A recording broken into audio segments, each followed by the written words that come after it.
Before we proceed to this most heretical and controversial vid archive, grant this transmission your sacred approval, raise your seal of faith, subscribe to the holy channel, and inscribe in the commentarium which God you pledge your soul to, so that the machine spirit of the algorithm may favor our cause.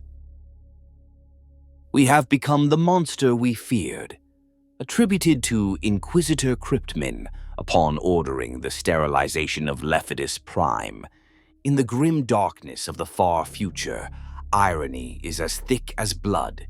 The Imperium of Man, that vast draconian empire of 1,000,000 worlds, exists to be humanity's shield against chaos, or so its faithful proclaim.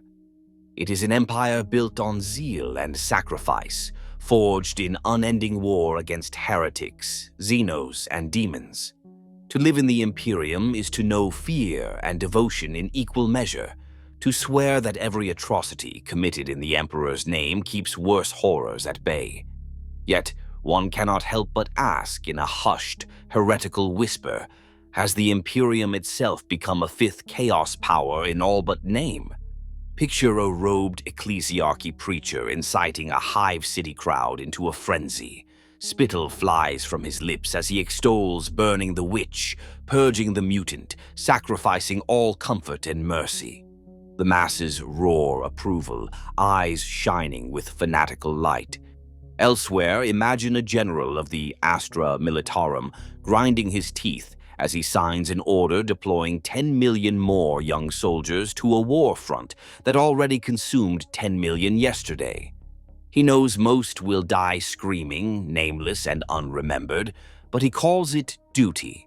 Or consider an inquisitor, clad in midnight black, who coldly gives the order to virus bomb a city of 1 billion souls because innocence proves nothing, and one amongst that billion might harbor a chaos taint. These loyal imperial servants would recoil at any suggestion that they serve the dark gods. But every act of needless cruelty, every fanatic's sermon of hatred, every terrified death rattle on a forsaken battlefield, all of it billows like incense into the warp, feeding the very powers the Imperium claims to oppose. It is a bitter paradox.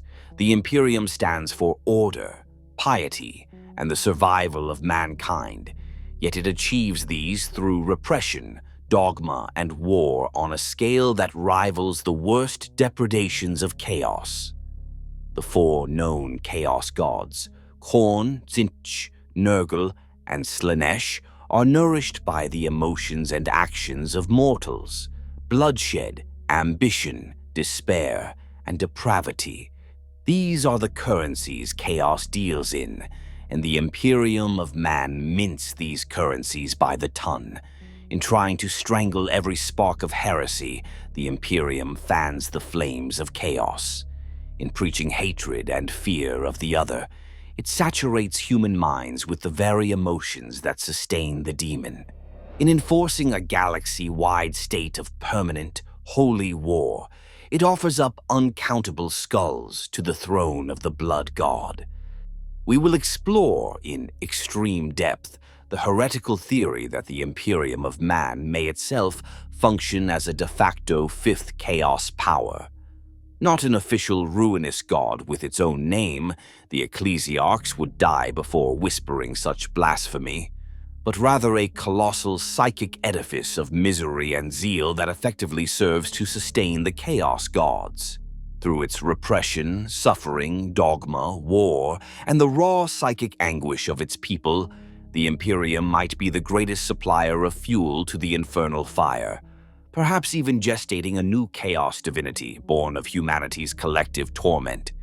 We will delve into every facet of this morbid symbiosis, the fanatical faith that grips humanity and how it mirrors the forbidden worship of dark powers, the mountains of sacrifices and martyrdoms that act as blood tithe, the suffocating bureaucracy and stagnation that echo the rot of Nurgle, the labyrinthine conspiracies and dogmatic lies that would make Tzeentch chuckle, the obsessive extremes of purity and pain that perversely reflect Slaanesh's domain. We will ask daring questions about the God Emperor himself. Is he truly a bastion of order, or is he on the path to becoming a new god of the warp, shaped and swollen by the worship of trillions? What dread fate awaits if the Emperor finally dies, or if he ascends beyond the Golden Throne? Will humanity become a psychic gestalt that transcends these patterns, or will it birth a new dark god of its own excess? We will contrast the Imperium's choices with those of other galactic civilizations, the Eldar, who know too well the price of a god's birth, the Orcs, whose simple brutality offers a crude balance, the young Tau, baffled by human irrationality, the Tyrannides, devourers of souls who might ironically starve the warp, and the ancient Necrons, whose every motive is bent on silencing the psychic clamor that species like humanity unleash. Faith and the blood of martyrs, how devotion feeds the dark. In the Imperium, faith is a weapon, and like any weapon, it cuts both whom it strikes and the one who wields it. The Imperium's official religion, the Ecclesiarchy's imperial cult, commands absolute, unyielding devotion to the God Emperor of mankind. On countless worlds, billions gather in towering cathedrals carved from the bones of extinct cities, kneeling in unison to murmur prayers and scream hosannas to the Golden Throne. The Emperor's beneficence is the promise that sustains them. His wrath is the threat that keeps them in line. This faith gives the hopeless masses the strength to face another day of horror. It also drenches the warp in their fervor, a ceaseless psychic chorus of adoration and terror that does not dissipate harmlessly. To the believers, this devotion is salvation. They trust that their prayers empower the Emperor, helping him push back the darkness. And indeed, in the nightmare reality of the warp, belief does have power. The Emperor himself derives strength from the tidal wave of soul energy directed his way. Over 10,000 years of worship, he has inarguably become a god in effect, if not in intention, a vast presence in the immaterium fed by every cry of Ave Imperator. The Imperium's faith has worked miracles. The appearance of living saints wreathed in holy light on battlefields, the spontaneous protection of soldiers by what seems like the Emperor's own hand, the burning of demons at the mere invocation of his name. These occurrences suggest that the collective belief of humanity acts as a genuine psychic force for order. But, and in the 41st millennium there is always a but. What is the nature of that order? Consider the texture of imperial faith. It is not gentle love and compassion for all mankind that fills the hymnals on shrine worlds. No, the imperial creed is a religion of battle and blood.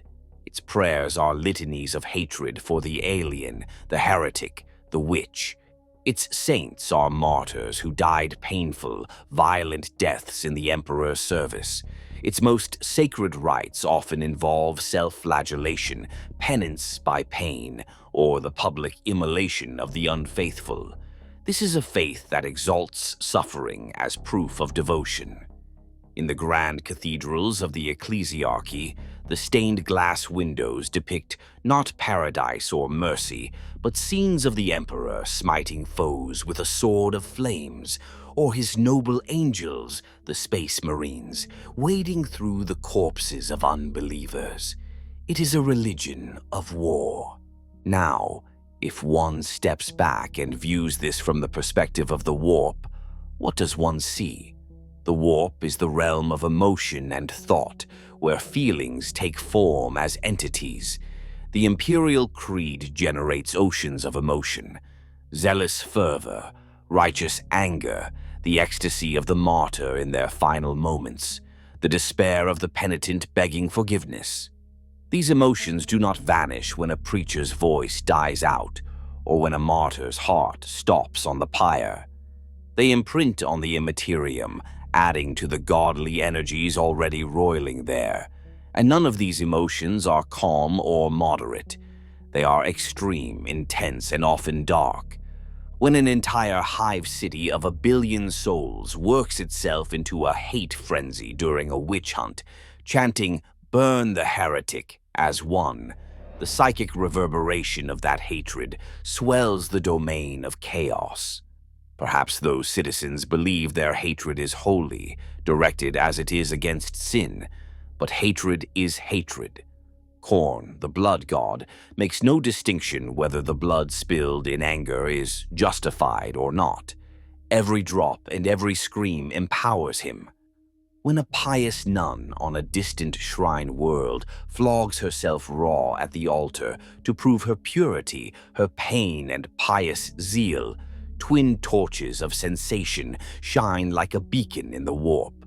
Who might answer that beacon?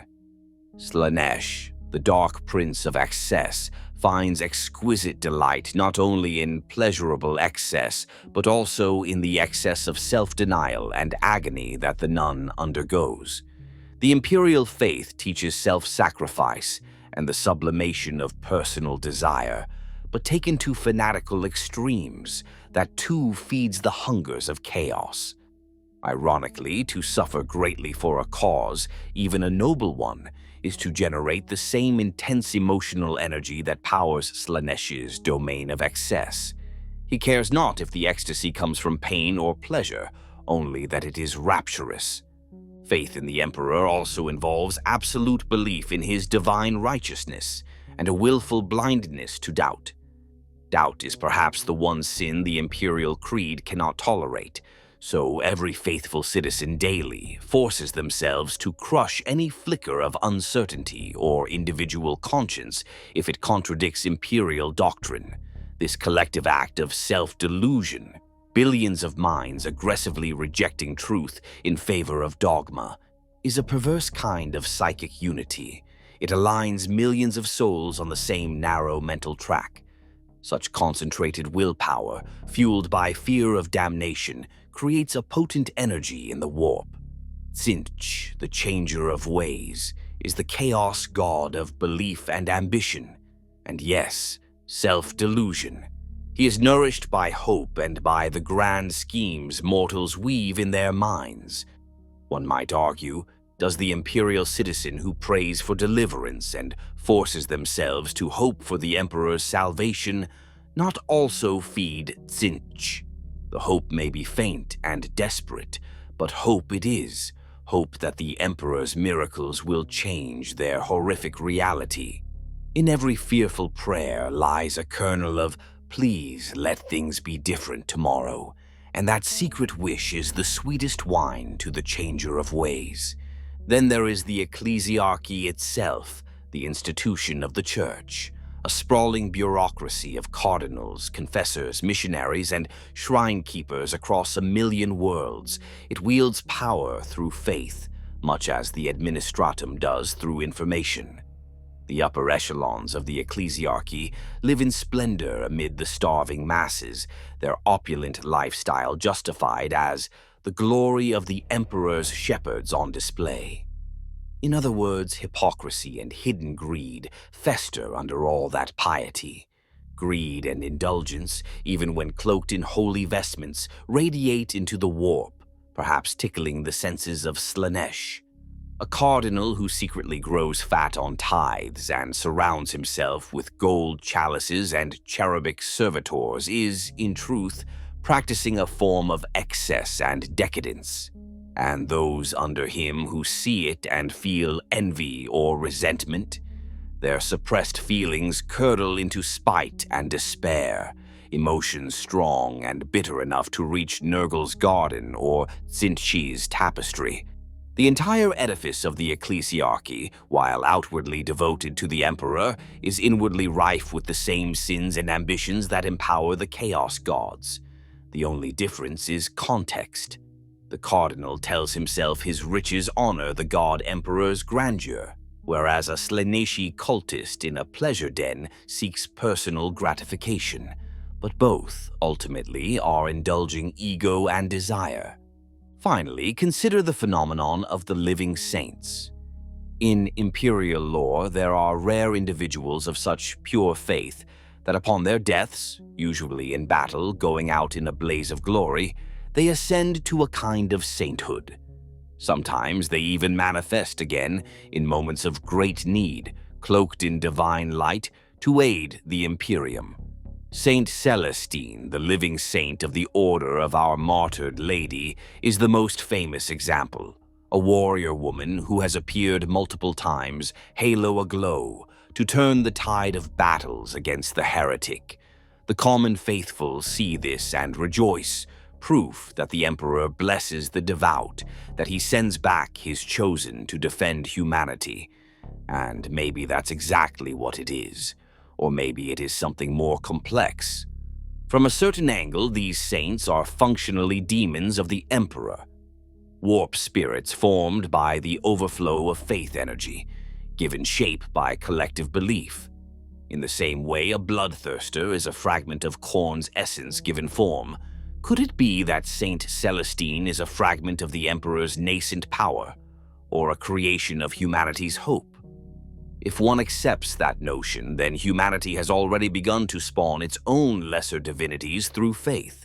This sounds like a victory for the Imperium, unless one recalls how the Eldar's collective depravity birthed Slaanesh. A chaos god was born from the concentrated psychic excess of an entire species. Are the Emperor and his saints truly different, or are they simply the other side of the coin? A god born of collective hatred for chaos is still born of hatred, after all. Thus, the Imperium's faith, for all the strength it lends, acts as a massive psychic transmitter, broadcasting human fear, hatred, hope, and pain into the void.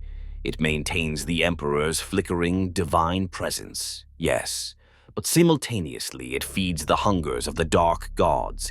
It is as if humanity is praying to two altars at once, one they can see, the Emperor's golden idol, and one they refuse to acknowledge, the ravenous maw of chaos glutted on their emotion. The God Emperor's faithful are so fervent, so unyielding, that they have become blind to the notion that their very fervor might be part of the problem. In the zealot's mind, only more faith can solve things. More prayer, more purity, more burning of sinners. And so the cycle intensifies, a feedback loop of fanaticism generating ever more extreme acts, and thus ever more potent psychic fuel. The Imperium's creed intended to save humanity's soul may, inadvertently, be selling it bit by bit to the war. The cost of survival, sacrifice, war, and the blood feast. The Emperor protects, they say. But every day in the Imperium, the Emperor's protection is purchased with blood. To exist in this regime is to be expendable.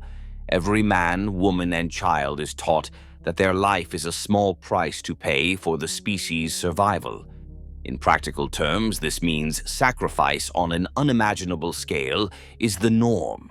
This constant shedding of blood and suffering of souls is ostensibly to strengthen humanity.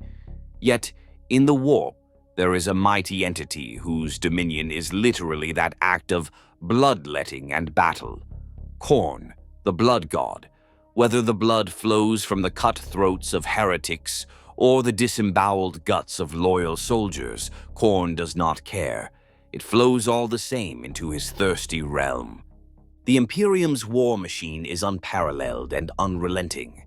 At any given moment, countless wars rage across the galaxy in the Emperor's name. The Astra Militarum, better known as the Imperial Guard, fights grinding trench wars on blasted plains. Space Marine chapters launch furious assaults to cleanse space hulks or besieged fortresses. Hive City militias purge underhives of mutant revolts. Navy fleets trade broadsides with heretic armadas amid the stars. War is the default state of the Imperium. Peace is so scarce that an old joke whispered in the ranks quips, if peace ever broke out, terror would declare war on it. Indeed, an outbreak of peace would be catastrophic to the Imperial system. Without conflict, the Imperium's raison d'etre and its internal unity might collapse. And so, war must be continuous. Now consider how this appears to Khorne. This chaos god embodies rage, honor, and bloodshed. Every act of killing, every surge of hatred in battle strengthens him. When an Imperial guardsman fixes bayonet and charges screaming into an orc's horde, stabbing and being stabbed, the fear and fury in that guardsman's heart sends a delicious pulse of power through the warp. When an Imperial Navy ship's broadside reduces an enemy vessel, along with 10,000 living souls aboard, to vacuum scattered debris, the psychic shock of those simultaneous deaths beats like a drum.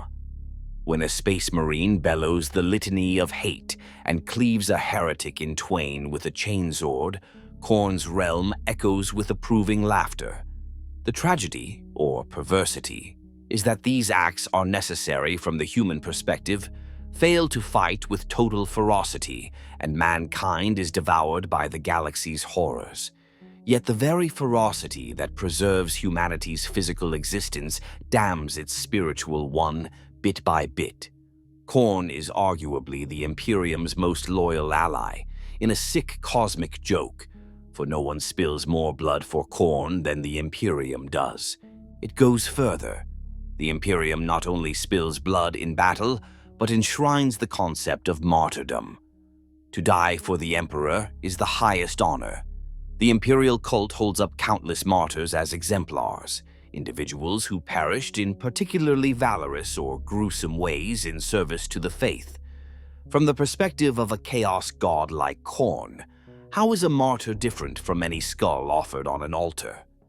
When an Imperial citizen dies willingly at the stake, burned alive while crying the Emperor's name, the faith considers that a saintly sacrifice, but Khorne only hears the music of agonized screams and smells burnt flesh, hallmarks of his sacred offerings. The intention of the dying man might be pure, but intention means nothing to the blind appetite of chaos. The emotion and suffering are everything. We must talk of the Astra Militarum's endless warfare. The Guard wins through attrition. Their strategy can often be summed up as soak the enemy in bodies until they drown. Entire regiments are fed into the meat grinder of conflicts that span decades or centuries. For example, on the grinding battlefields of Armageddon, wave after wave of Imperial Guardsmen fought and died to hold back Orc invasions, literally piling up corpses as makeshift cover. On Cadia, the fortress world that stood as the gatekeeper to the Eye of Terror, countless soldiers perished resisting Abaddon the Despoiler's 13th Black Crusade. They fought heroically, and Cadia held until it broke. Quite literally, the planet cracked apart under the onslaught. The meme, "Cadia stands," is uttered reverently across the Imperium to honor their sacrifice. But when Cadia fell at last, amidst that apocalyptic battle, imagine the psychic feast, such fury, despair, and death concentrated in one place. The sky tore open. Literally, the death struggle at Cadia and the fall of that world triggered the opening of the Cicatrix Maledictum, the Great Rift, a gargantuan tear in reality that split the galaxy. It is as if Khorne himself reached out a claw and tore a wound across the stars in ecstatic glee at this unparalleled carnage. Of course, the official Imperial doctrine says the Great Rift opened as a result of Abaddon sorcery or the wrath of the Chaos Gods. But one might suspect that the Imperium's valiant defense contributed as much psychically as the enemy's assault. After all, it was a two-way orgy of violence. The Imperium's generals and commissars cultivate hatred in their troops as a matter of course. Hate the mutant, kill the heretic, fear the witch. These are drilled into every soldier until it's reflex. Righteous hatred may keep a man fighting when hope is lost. But hatred is the purest of fuels for Khorne's crimson throne. The more the Imperium forces its people to hate, even for a just cause, the more they essentially double as unwitting Khorne cultists in all but name. A chaos cultist froths at the mouth, screaming praise to Khorne as he hacks innocents apart. An Imperial stormtrooper snarls litanies of hate as he saws through a traitor with bolter fire. To an outside observer, the emotional state of these two warriors is nearly identical. Only their uniform and target differ. And when that stormtrooper is eventually overwhelmed and torn to pieces by horrors, his last moments of rage and terror will be yet another morsel for the blood god. Not even those at the top of the military hierarchy are exempt from feeding the frenzy.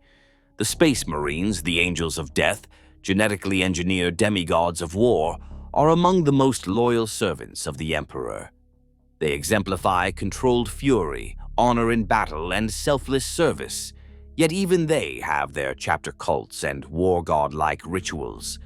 A chapter like the Black Templars essentially wages an eternal crusade, their every prayer a battle cry, their every mass a call to arms.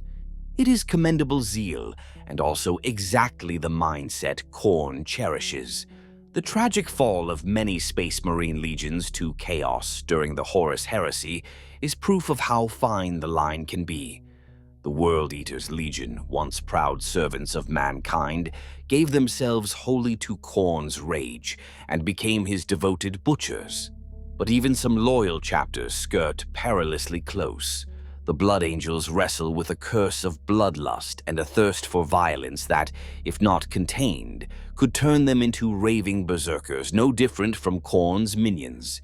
Each time a Blood Angel succumbs to the red thirst or the black rage and becomes a maddened killer, Khorne surely grins.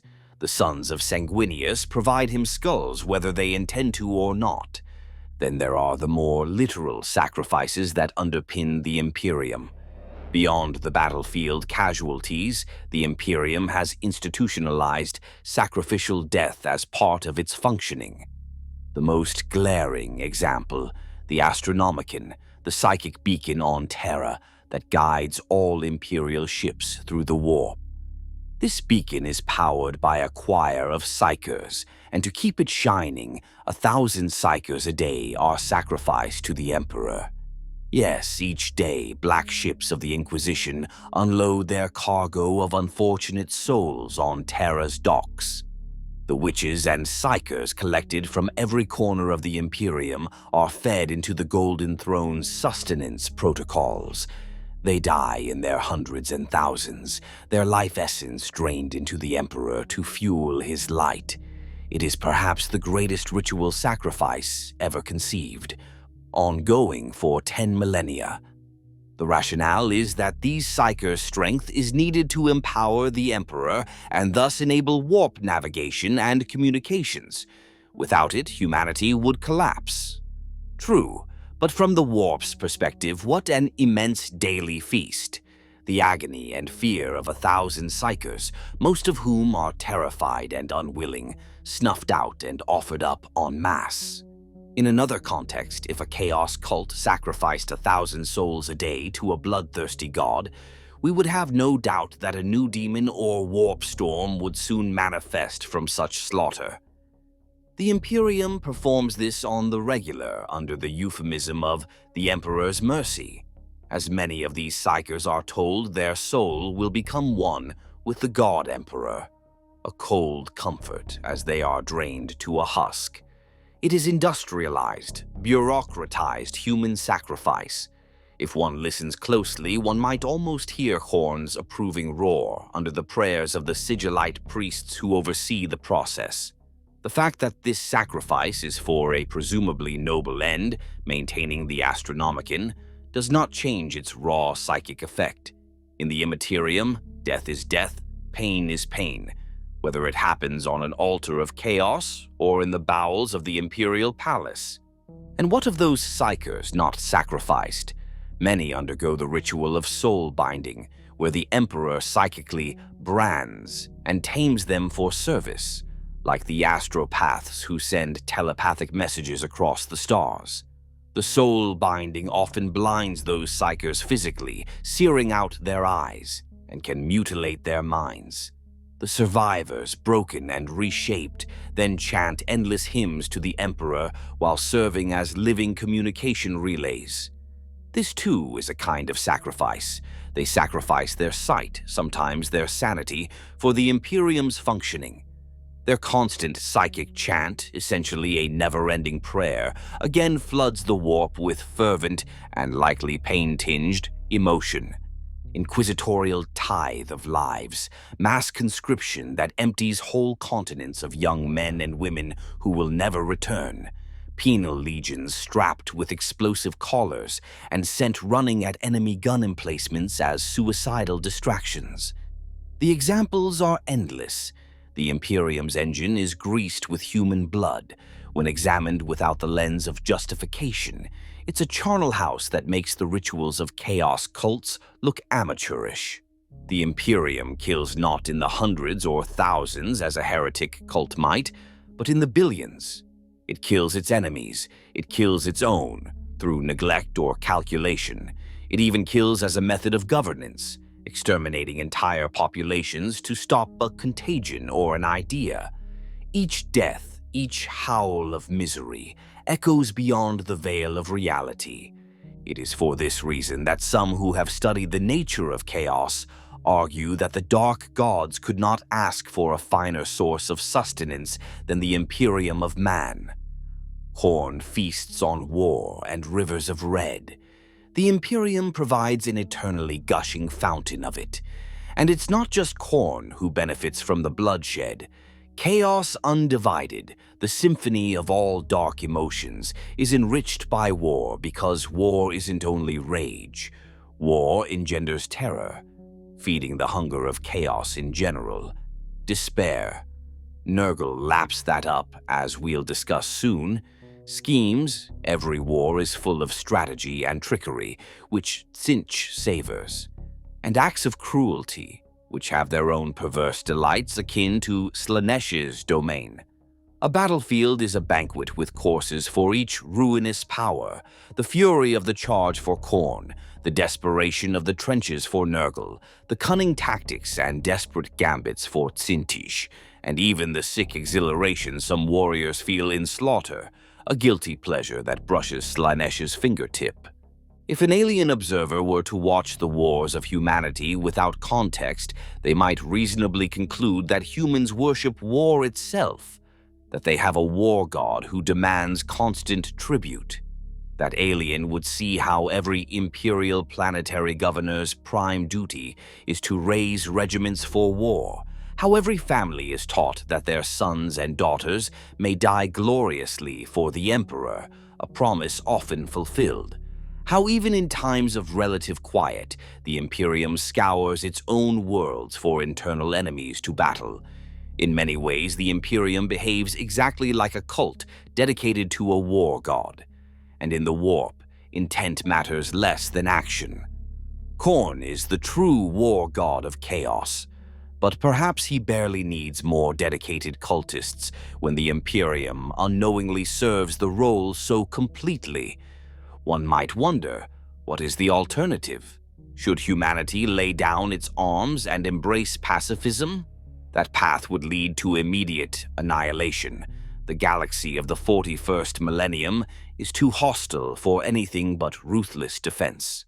The Imperium's unending war is born of necessity. But herein lies the tragedy and the genius of chaos. By making war inevitable, chaos made feeding itself inevitable. The chaos gods do not need humanity to praise them by name. They only need humanity to act in certain ways. The Imperium, in trying to survive against chaos and other threats, acts in precisely the ways that empower chaos the most. It is a prisoner of a devil's paradox. If it stops fighting, it dies physically. If it continues fighting, it dies spiritually, one soul scream at a time. Thus, the Blood God and his brothers always win, unless some fundamentally new paradigm were introduced, a way to break the cycle. We will later explore whether such a thing is even possible, or whether the Imperium is doomed to serve as a meat altar for its enemies indefinitely. For now, let us engrave this image in our minds. An imperial shrine world at dusk, the sky stained red by the light of a burning manufactorum. In the foreground, a procession of the faithful marches, men and women in sackcloth carrying candles and relics, intoning the litany of sacrifice. At the head, a confessor holds aloft a gilded aquila and chants, "Blessed be the warriors of the Emperor, blessed be the blood they spill, for through our blood the Imperium lives." The crowd repeats in fervor, "Through our blood the Imperium lives." And far away, beyond perception, something ancient and hellish licks its lips. Through their blood, something else lives too, something that watches from the warp with a skull-filled grin. The rot within, stagnation, decay, and the hand of Nurgle. If there is a single word that encapsulates the Imperium of Man, it might be stagnation. For all its titanic scale and thunderous war-making, the Imperium is fundamentally a stagnant civilization. It has persisted for over 10,000 years, but not as a story of progress, rather as an ossified relic, slowly crumbling under its own weight. Its technology is ancient, revered rather than truly understood. Its society is feudal and inflexible. Innovation is heresy, creativity is suspect, change is feared. The Imperium survives by clinging stubbornly to what worked in the past, even as cracks spiderweb through every institution. In a galaxy of constant upheaval, the Imperium's strategy has been to not change, to harden itself in place like a fossil, and hope to endure through sheer durability. This spiritual and literal stagnation is the perfect playground for Nurgle, the chaos god of decay and despair. Nurgle is often thought of as the Lord of Plagues, a jolly god spreading disease and entropy. But his true core is the power of hopelessness, the surrender to the inevitability of decay. He thrives when living things give up on growth and improvement, and instead accept that suffering and rot are all that will ever be. The Imperium, in its heart, has accepted exactly that. Look at the Imperium's glorious bureaucracy, the Adeptus Administratum. By some accounts, it is the largest organizational structure in human history. Countless scribes, clerks, lexicographers, and data hoarders sorting, copying, and filing paperwork across the galaxy. In theory, the Administratum coordinates everything from planetary tithes of grain and soldiers to the distribution of replacement parts for agri-harvesters on distant colony worlds. In practice, it is a nightmarish tangle of red tape, a labyrinth of data slates and parchment so convoluted that entire planetary populations have starved waiting for the Administratum to process a request for food relief that was filed a century prior. There are orders upon counter-orders, archives lost in forgotten vaults, edicts misfiled or mistranslated, and a general sense that no one truly controls this beast any longer. It simply lumbers on, performing the rote tasks of governance by inertia. This is stagnation made manifest. Nothing truly new or good can germinate in the Administratum's compost heap of paperwork. It only digests what already exists, slowly turning vibrant possibilities into moldy, dead routine. The ordinary clerks within it age at their desks, doing the same meaningless task repetitively, stamping forms, updating endless lists of the dead, calculating decades-old tax assessments. Many descend into a kind of numb autopilot, their human spark dulled to embers by monotony. That psychic numbness, that resignation, is exquisite sustenance for Nurgle. Uncle Nurgle loves those who have given up hope for change. He offers them the comfort of complacency in their misery. The administratum is practically an incubator of such souls. A clerk might not worship Nurgle outright, but each day he mutters, "It's all futile, but I'll just keep my head down and continue." He edges closer to the philosophy that empowers the Plague Lord. The technological stagnation enforced by the Adeptus Mechanicus, the priesthood of Mars, is another facet. Tech priests chant litanies to activate machines built in a golden age they barely comprehend. New invention is rare and viewed with suspicion. Far safer to rely on standard template constructs. STC blueprints from the dark age of technology, or simply patch up ancient equipment again and again.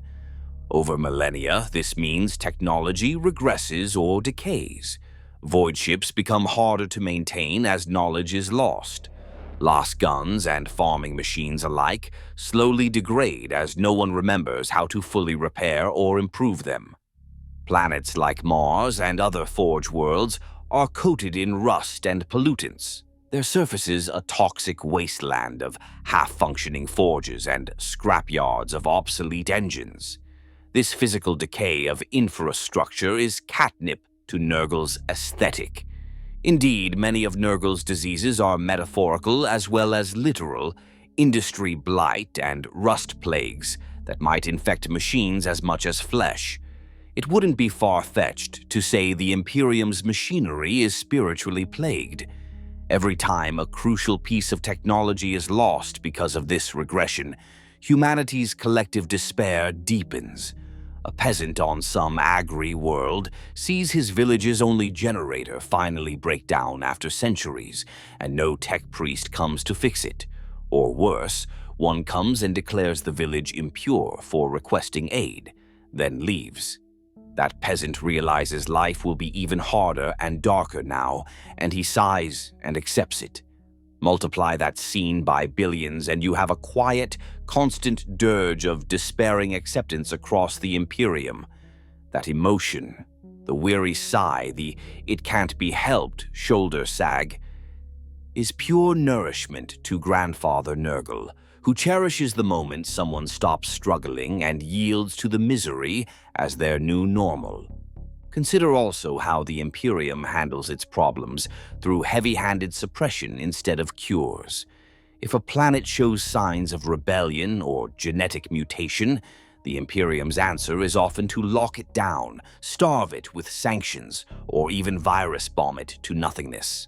If an organization is found wanting, they dissolve or purge it rather than fix its underlying issues.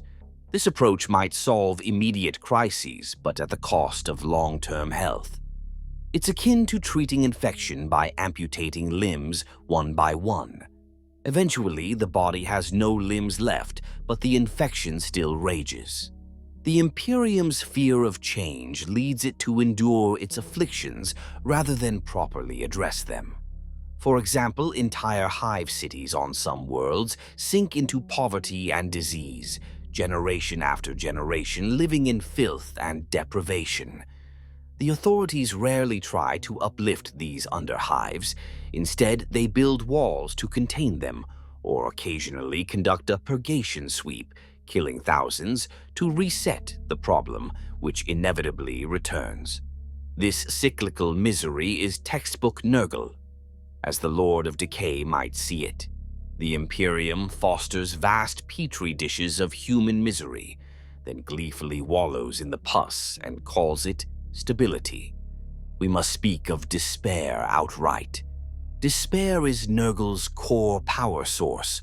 When mortals lose all hope and succumb to the feeling that nothing will ever improve, Nurgle's seeds sprout in their souls, offering false solace. The daily life of an Imperial citizen is practically engineered to induce despair. Most people are born into a station they can never leave, a feudal caste or a manufacturing drudgery, and are taught that their suffering is both necessary and unending. A miner on a hive world might toil 16-hour shifts inhaling toxic dust with a life expectancy of 30 years if he's lucky, and all he has to look forward to is that maybe his death will serve the Emperor in some marginal way.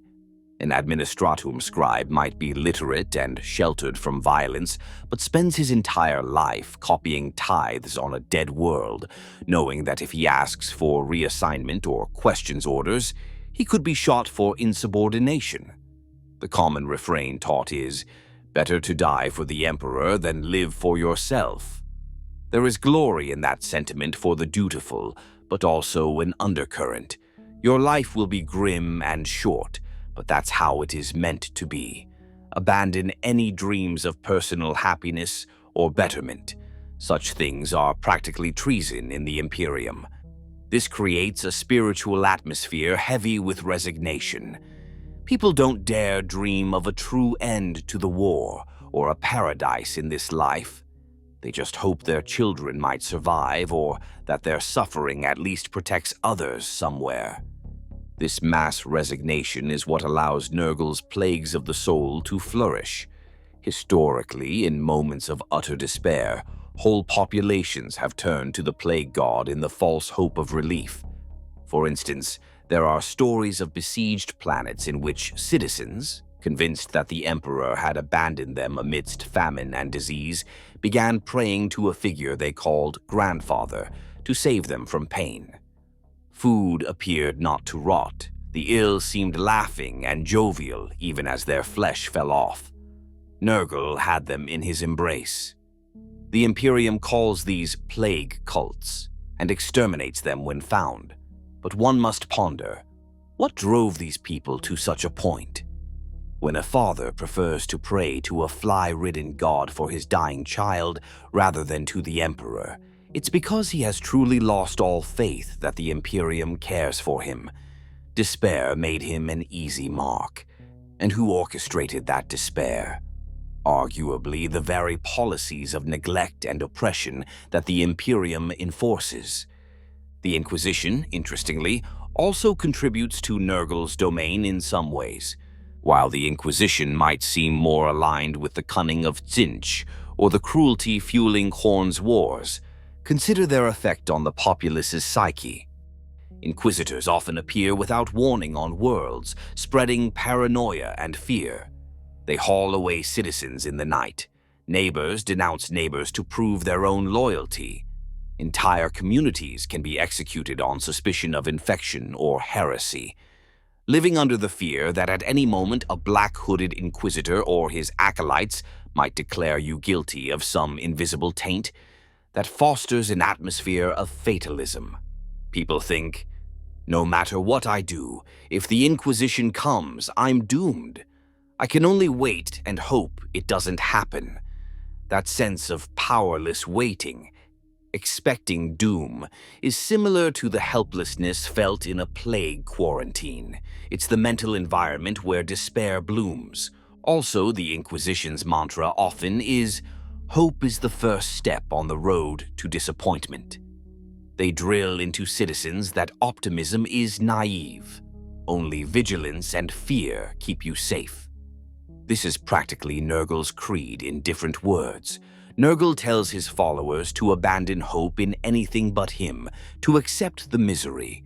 The Inquisition tells citizens to abandon hope of improvement, to accept the grim reality and just obey. Both messages quash the human spirit in similar ways. Then we have the literal presence of plagues and pollution across the Imperium.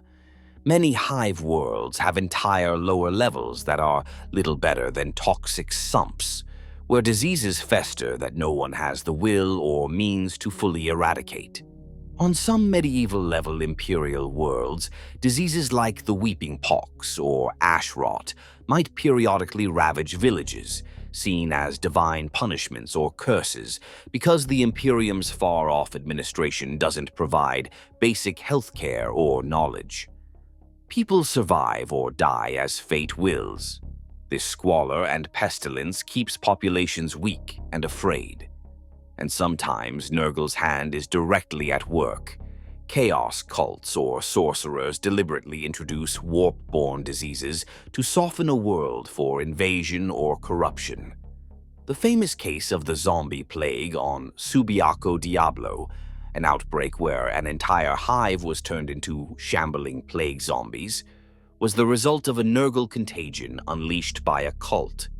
The Imperial response was to quarantine the hive and eventually destroy it, but not before the sheer terror and hopelessness inside had fed Nurgle very nicely.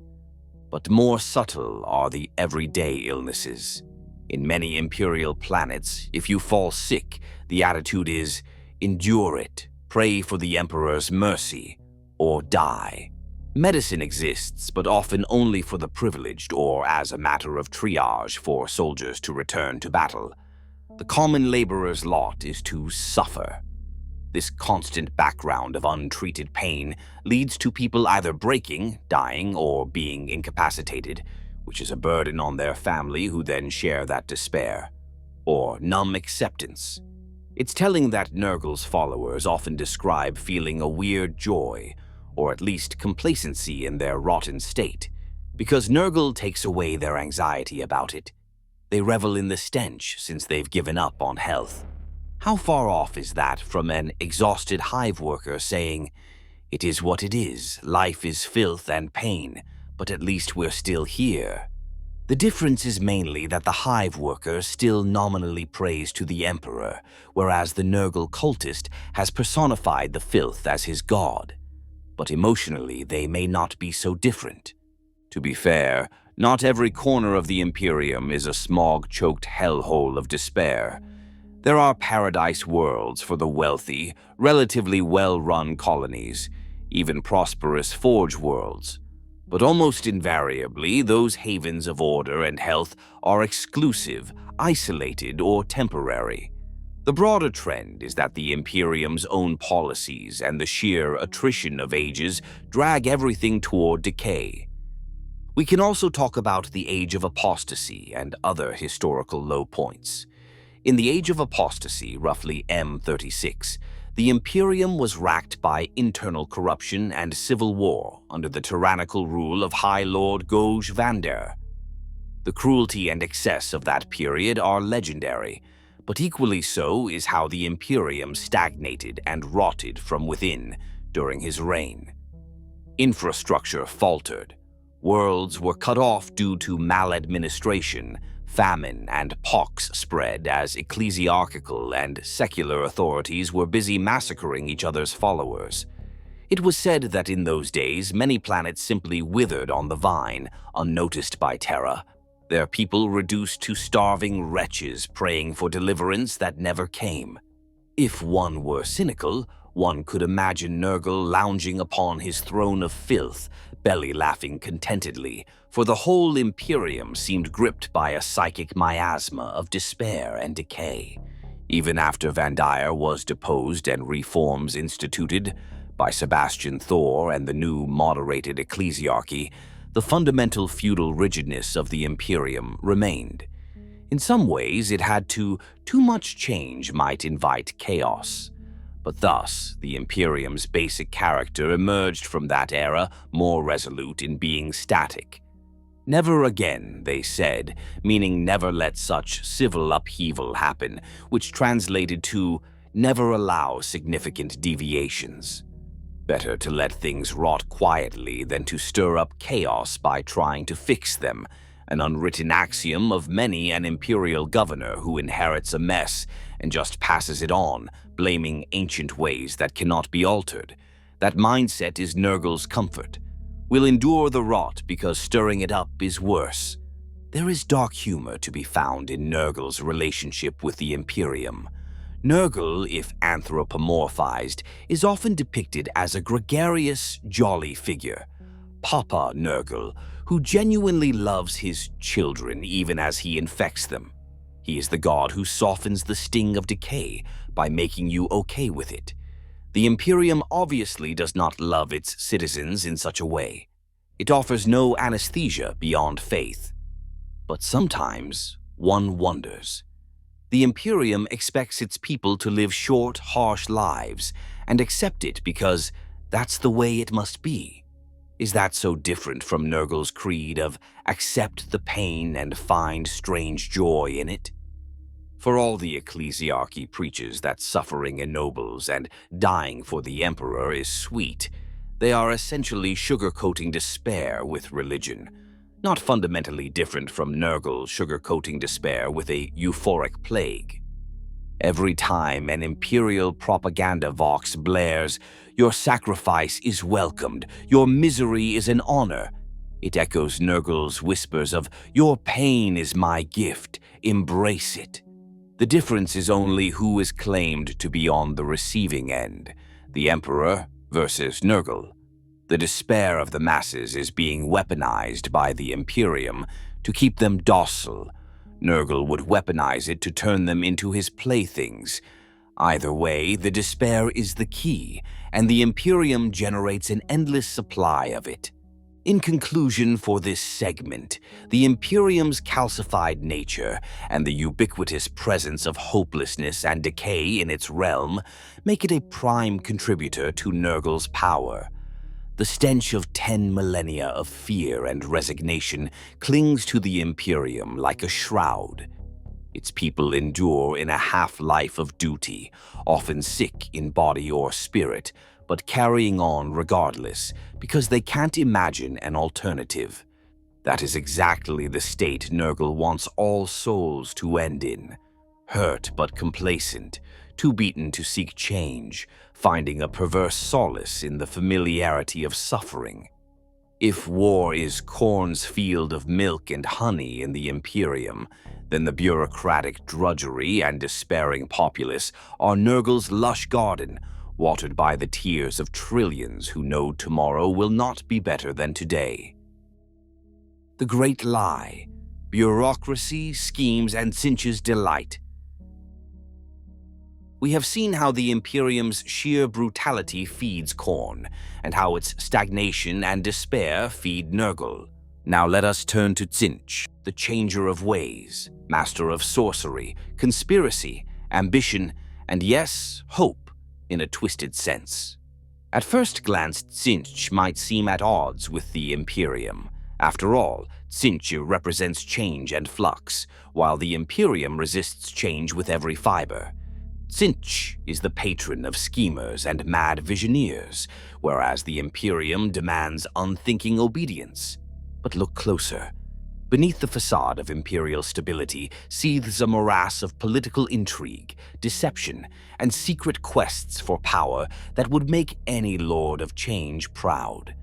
And ironically, the very rigidity of the Imperium creates the perfect breeding ground for the kind of subtle treacheries and frustrated aspirations that sustain Tzeentch's realm. The Imperium is a towering hierarchy, from the lowliest slum wretch to the god emperor on his throne. In such a pyramid, those at the bottom always look up with some measure of envy or ambition, however suppressed, and those in the middle constantly scheme to climb higher, or at least avoid falling. It's human nature, and not even 10,000 years of draconian rule have excised it.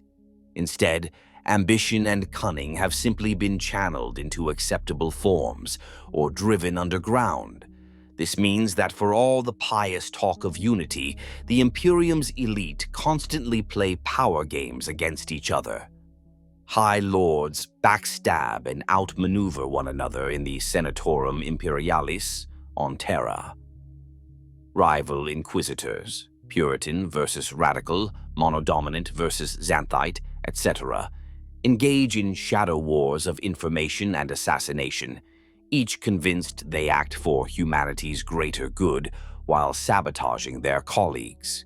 Planetary governors bribe administratum officials to fudge their tithe assessments or to slight a rival sector governor.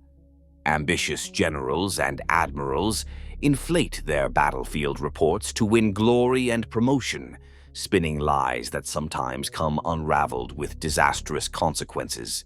Even within a Space Marine chapter or a noble house, feuds and politicking often simmer beneath the veneer of honor, with rivals testing each other's weakness quietly.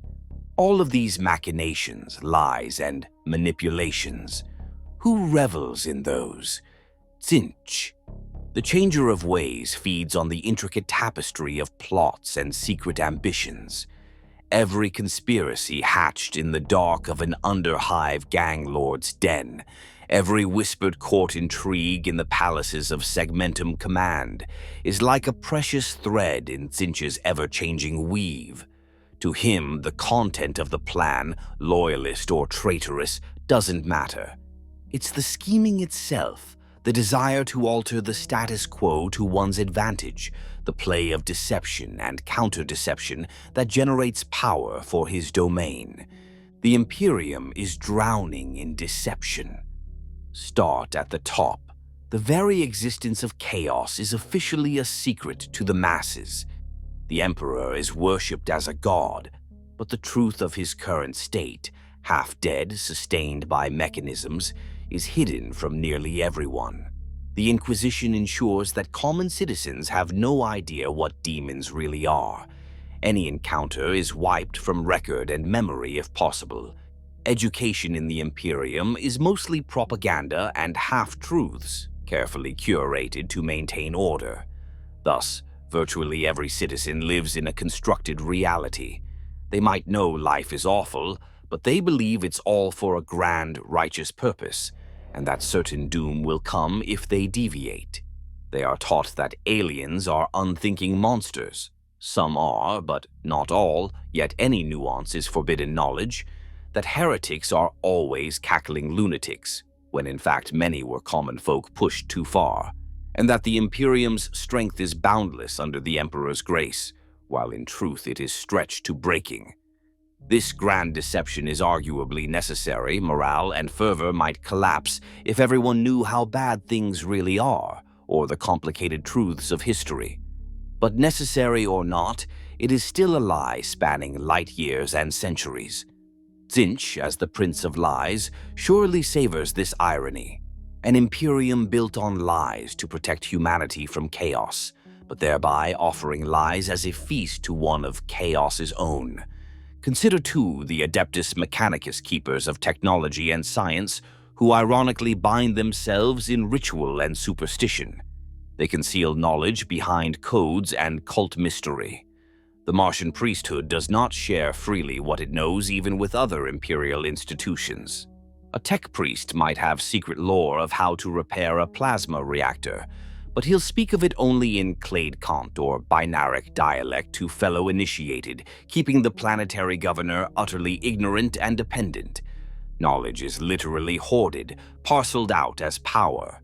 Knowledge is power, guard it well, is a well-known saying in the Imperium.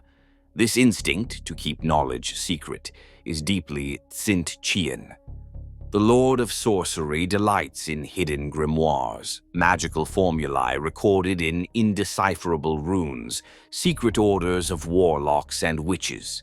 But here we have the Mechanicus, an ostensibly loyal imperial organ, doing very much the same sort of thing. Secret orders of tech assassins, experiments in vaults on forbidden AI or xenotech that only the Magos Dominus knows, cannibalized STC fragments held as bargaining chips between Forge worlds.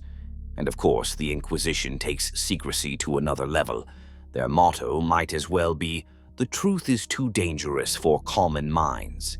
They classify everything. They even have inquisitors whose full existence is off the books, known only to a few. The fabled Ordo Hydra, for instance, rumored to be a secret order within the Inquisition pursuing some esoteric agenda. All these layers of secrecy and manipulation generate a constant background hum of cognitive dissonance and scheming in the human race. People know they're being lied to, at least the shrewder ones do, but often feel powerless to find the truth. That tension, the thirst for forbidden knowledge versus the fear of it, is Tzeentch's bread and butter. Why do cultists turn to worship Tzeentch? Often because they seek knowledge banned by the Imperium. Whether it's how to cure a plague, knowledge of science, medicine suppressed by Mechanicus dogma, or how to unlock psychic talents for psychers who don't want to be leashed or sacrificed, or simply the truth about why the Imperium is so cruel, philosophers driven mad by questions. The Imperium's suppressive approach thus creates the demand that Tzeentch is happy to supply. If you lock knowledge away in a tower and say, "Never touch this," inevitably someone becomes obsessed with that forbidden lore. And in 40K, when someone obsessively pursues hidden lore, often they end up making a pact with the Changer before they even realize it. Tzeentch is also the god of ambition and hope, which sounds odd since chaos is mostly about negative emotions. But Tzeentch represents the burning desire for a better tomorrow, albeit often twisting it. In the Imperium, open hope for a drastically better future is stamped out. Everyone is supposed to accept things and just do their duty. However, ambition finds ways. A hive-ganger hopes to become the boss of his underhive. A lowly adept in the administratum dreams of rising to a position where he isn't living off corpse starch rations. A colonel imagines himself a general if he can just win enough battles. These little ambitions are natural. They often involve some measure of deceit or politicking to achieve, again tying back to Tzeentch's domain. On a grander scale, think of someone like Governor Drusus of some sector, who might quietly be plotting to gain independence from segmentum authorities to rule as a warlord, all the while proclaiming loyalty. Or a rogue trader dynasty that secretly accumulates archaeotech weaponry, plotting one day to carve out their own empire. Ambition is everywhere in the cracks where the light of the Emperor's gaze is faint.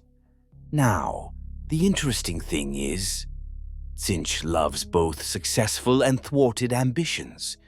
If you strive and manage to overthrow your master, you've created change, unleashed big waves of emotion, pride, triumph for you, betrayal, anger for others.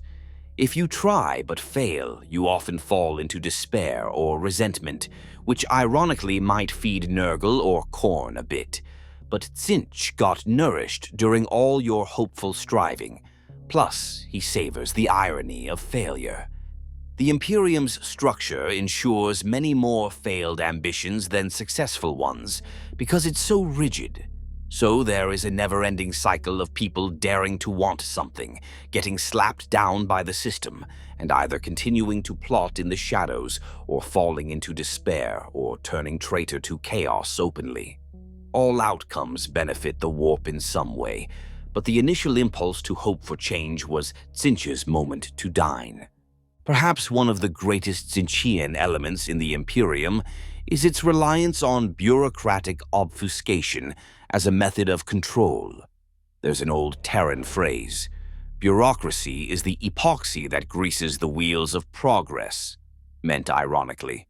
In the Imperium, bureaucracy is almost a form of magic. Need to neuter a rival? Just entangle them in administrative proceedings, drown them in petitions and audits, and watch their initiative wither. Many Imperial officials effectively cast spells of confusion and delay by unleashing memos and decrees that contradict or complicate matters to their benefit. It's reminiscent of the crystal labyrinth of Tzeentch. His realm is a maddening maze of constantly shifting rules and pathways, where one can wander forever, chasing answers. The administratum and other imperial bureaucracies produce similar effects in real space. An enemy invasion might succeed simply because the imperial response was stuck waiting for authorization code hash TR-894 from Segmentum Command, which itself was lost in transit or awaiting a High Lord's seal. There are stories of astropathic pleas for help that arrived at their destination after the war was already over, one way or another, due to warp storms. Those tragedies often have at their root information lost or delayed. Tzeentch is the great manipulator of information. The Imperium, by its clunky nature, does a lot of the work for him, sowing confusion and disorder in its own ranks. One specific historical example, the Horus Heresy's origins had a heavy dose of Tzeentchian influence. War Master Horus was corrupted in part through a web of lies and visions orchestrated by chaos. The Davin ordeal, the Serpent Lodge's rituals. Horus's own ambition and pride were played upon expertly. The result was the galaxy's greatest betrayal, a chaotic civil war. Tzeentch would have been pleased. Not only did the Imperium's order shatter, change in the extreme, but it came about via cunning misdirection and the revelation of secrets, Erebus showing Horus the future, where Emperor becomes a god, etc., which was actually a lie. Even after the Heresy, the Imperium responded by becoming more secretive and controlling. The Codex Astartes was instituted to break the Space Marine legions to prevent another Horus, but also as a method of control from Terra knowledge codified and imposed. The High Lords and Ecclesiarchy took more direct control of information flow. The Inquisition expanded greatly in the Heresy's wake. All these measures, meant to protect the Imperium, also increased the atmosphere of paranoia and doublethink, not to mention the literal presence of Tzeentch's chosen the Thousand Sons, traitor legion of sorcerers, now causing havoc from the Eye of Terror with their plots. The Imperium's fight with them is a chess game of feints and counterspells, stretching centuries at times. There's also the simple fact that the Imperium officially denies the influence of chaos on itself. To the masses, a statement like, "The way we live might be empowering chaos," is unthinkable. If someone began spreading that idea publicly, the Inquisition would burn them for heresy and spreading discord or chaos corruption. Thus, one of the greatest truths affecting mankind, that their emotions feed the warp, is suppressed. Only high-level scholars or radicals maybe discuss it quietly. This denial is itself a form of self-deception on a civilizational scale. We are pure and righteous. It's only the heretics out there who feed chaos, they assure themselves, while shipping another 1,000 psychers to the Golden Throne or incinerating another planet of rebels, creating a massive surge of fear and anguish. Tzeentch, who gleefully embodies the lie that believes itself, must take great amusement in this. After all, Tzeentch is sometimes described as the god of grand plans that ultimately fail due to internal contradiction. What bigger internal contradiction than an Imperium that must rely on the very thing, warp energy via the Emperor and astro-telepathy, that it fears and denies? The Imperium championed reason and science under the Emperor during the Great Crusade. Then after the Heresy became deeply superstitious and dogmatic. The pendulum swung, but now they lie that this was always the way or that it's the only way. History is rewritten by scribes to serve the present narrative. The imperial truth of atheism was scrubbed out, replaced by, "The Emperor was always divine and taught us to worship him," in many local accounts. Truth shifting with politics, that's pure mutable Tzeentch at work in the archives. Another angle, the existence of psychic humans. The Imperium uses psychers as astropaths, sanctioned psychers in the Guard, navigators for warp travel, etc., but heavily controls and fears them due to chaos risk. Psychic power is essentially warp power, the stuff of sorcery. The Inquisition's Ordo Hereticus, witch hunters, and the Black Ships aim to find and constrain all psychers. But ironically, by doing this in such a brutal way, they sometimes push psychers who might have been harmless into desperation and rogue use of their power. A frightened young psyker who manifests a minor telekinetic ability might be hunted by a zealous witch hunter. Running for his life, he ends up bargaining with a demon for safety because he sees no other escape. Tzeentch, of course, is the patron of witches and magic. The Schola Psychana on Terra, where sanctioned psychers are trained after surviving the Black Ships, is like a combination of school and prison. Many aspirants die or go mad in training. Some endure solely by clinging to the hope of one day being free or respected for their gift. A hope often dashed when they graduate and are sent to die on the battlefield, treated with distrust by the soldiers they support. That initial hope turning to bitterness. Chef's kiss for Tzeentch. So, on a metaphysical level, the Imperium's relationship to knowledge and the warp mirrors Tzeentch's dual nature of seeking knowledge while being ensnared by it. The Emperor himself tried to harness the warp through the Webway project, through creating the Primarchs with warp-touched powers. That grand plan failed catastrophically due to chaos interference, basically a Tzeentchian outcome, the greatest plan undone by a single unseen flaw, Magnus's folly. The Imperium since then has largely given up on grand projects. It just holds on. But there remain secret projects. For instance, the Inquisition's experiments with pariahs, blanks who nullify warp, to fight demons, or the Adeptus Mechanicus's constant digging into ancient STCs. These things promise game-changing results, but often lead to new troubles. A corrupted AI here, an accidentally summoned techno-demon there. Every clandestine lab hidden in a forge world, where heretic experiments skirt heresy in the quest for power, is basically an offering to Tzeentch. Success or failure, the act of transgression and curiosity, is an altar to the changer. In summary, the Imperium's bureaucracy, politics, lies, and thwarted dreams form a massive tapestry of intrigue and frustration that aligns neatly with Tzeentch's domain. Where Khorne is nourished by the body count and Nurgle by the size of the resigned, Tzeentch feasts on the schemes hatched in conference rooms, the secrets kept in locked vaults, the prayers for change that go unanswered, and the quiet lies people tell themselves to sleep at night. The Imperium might outwardly worship unchanging order, but in its shadows there is perpetual flux, shifting allegiances, evolving conspiracies, little mutinies of thought. In those shadows, cackling softly, Tzeentch all but feels at home. Before moving on, let's imagine one emblematic scene, deep in the bureaucratic heart of Terra, within the halls of the Administratum. A lone adept works late by candlelight. He has discovered a discrepancy in the grain tithes from a sector. A mistake, or maybe a cover-up of theft. It could be reported, but if he does, his superior, who is involved, will ensure he's silenced. If he stays quiet, he becomes complicit. So he devises a plan, send an anonymous tip to the Arbites to investigate, while forging new numbers to cover his tracks. He's nervous, excited, his heart races with the daring of it. Little does he know 2 desks over, another clerk has noticed his odd behavior and is writing a report on him to curry favor with that same superior.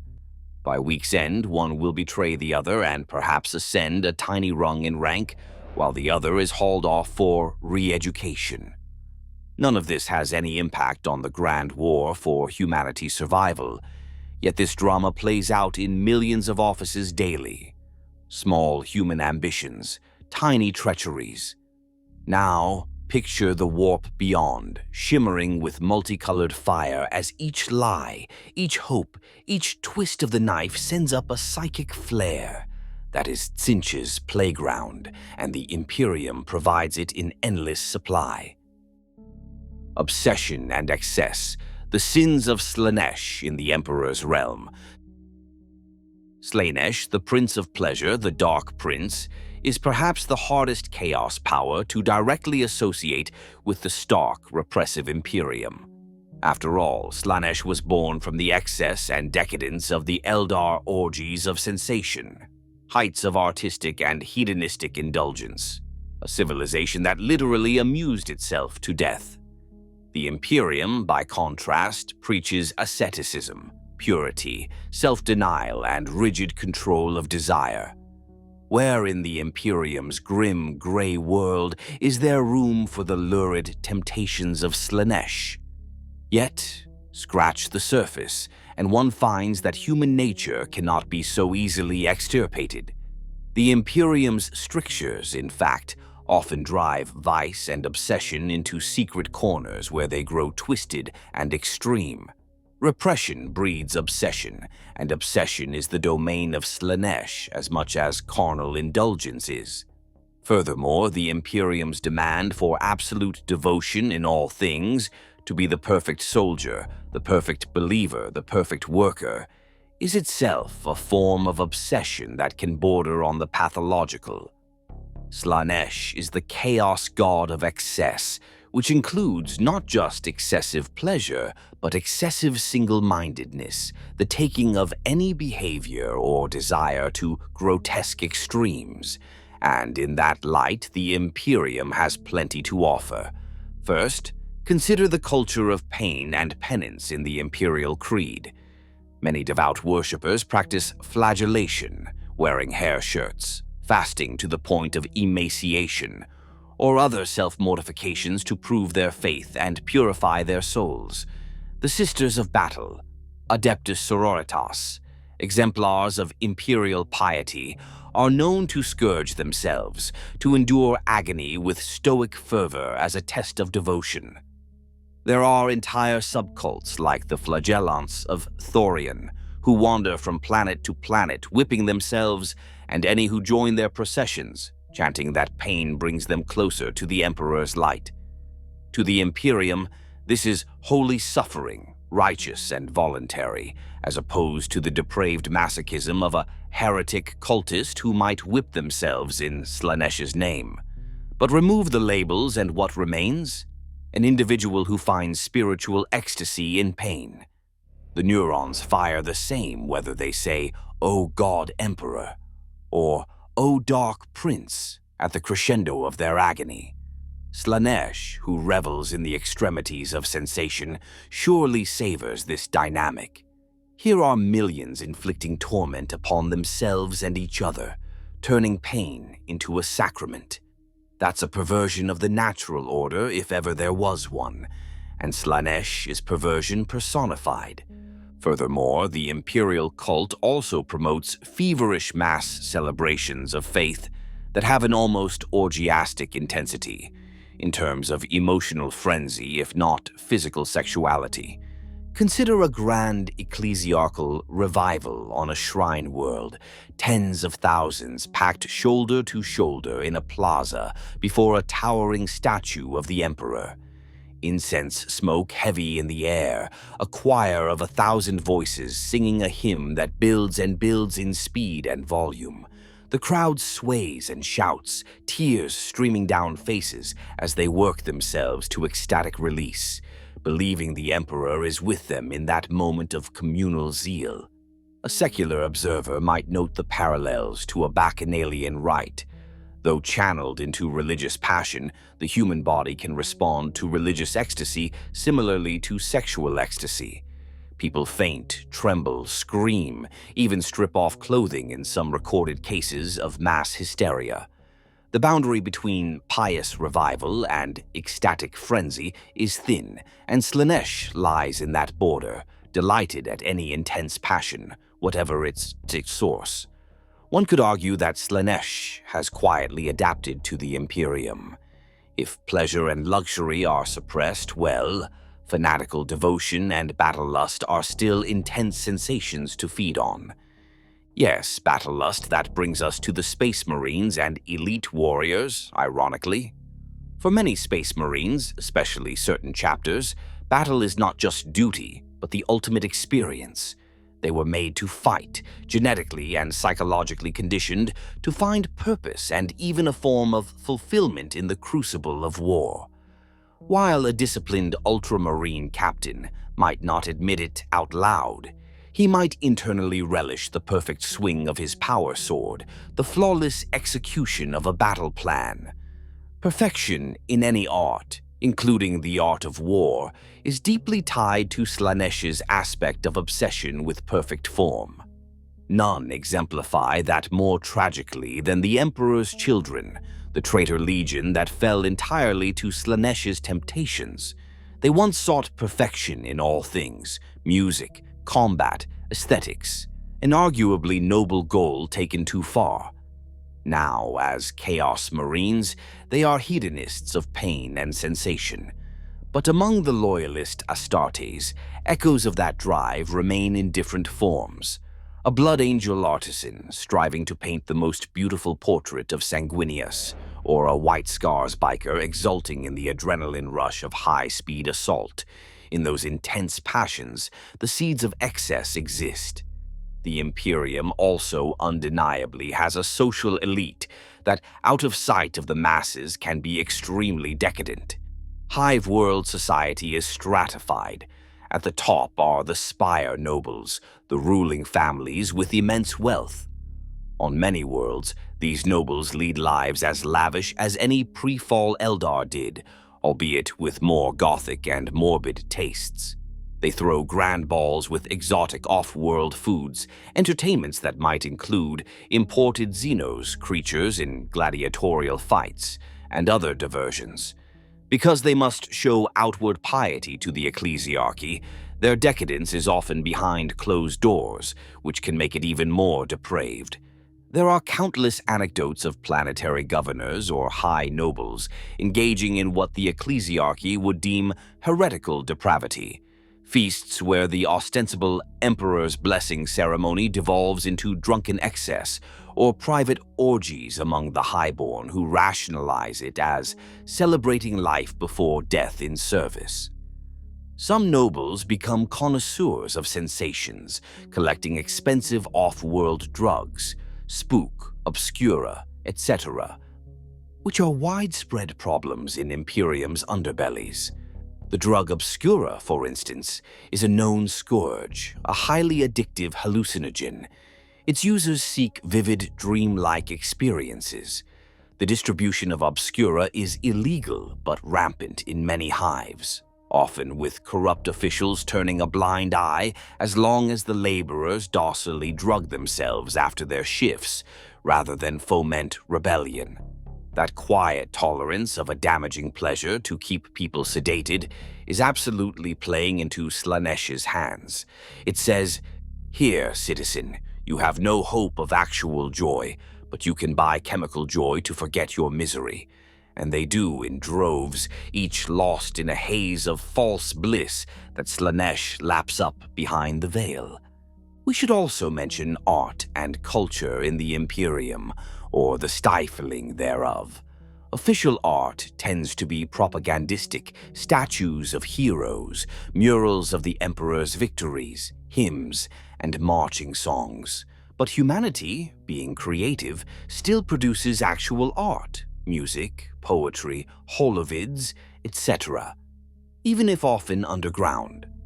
There's evidence in lore that on worlds not under immediate threat, people still have theater troupes, some form of literature, etc. The ecclesiarchy censors a lot, but art persists.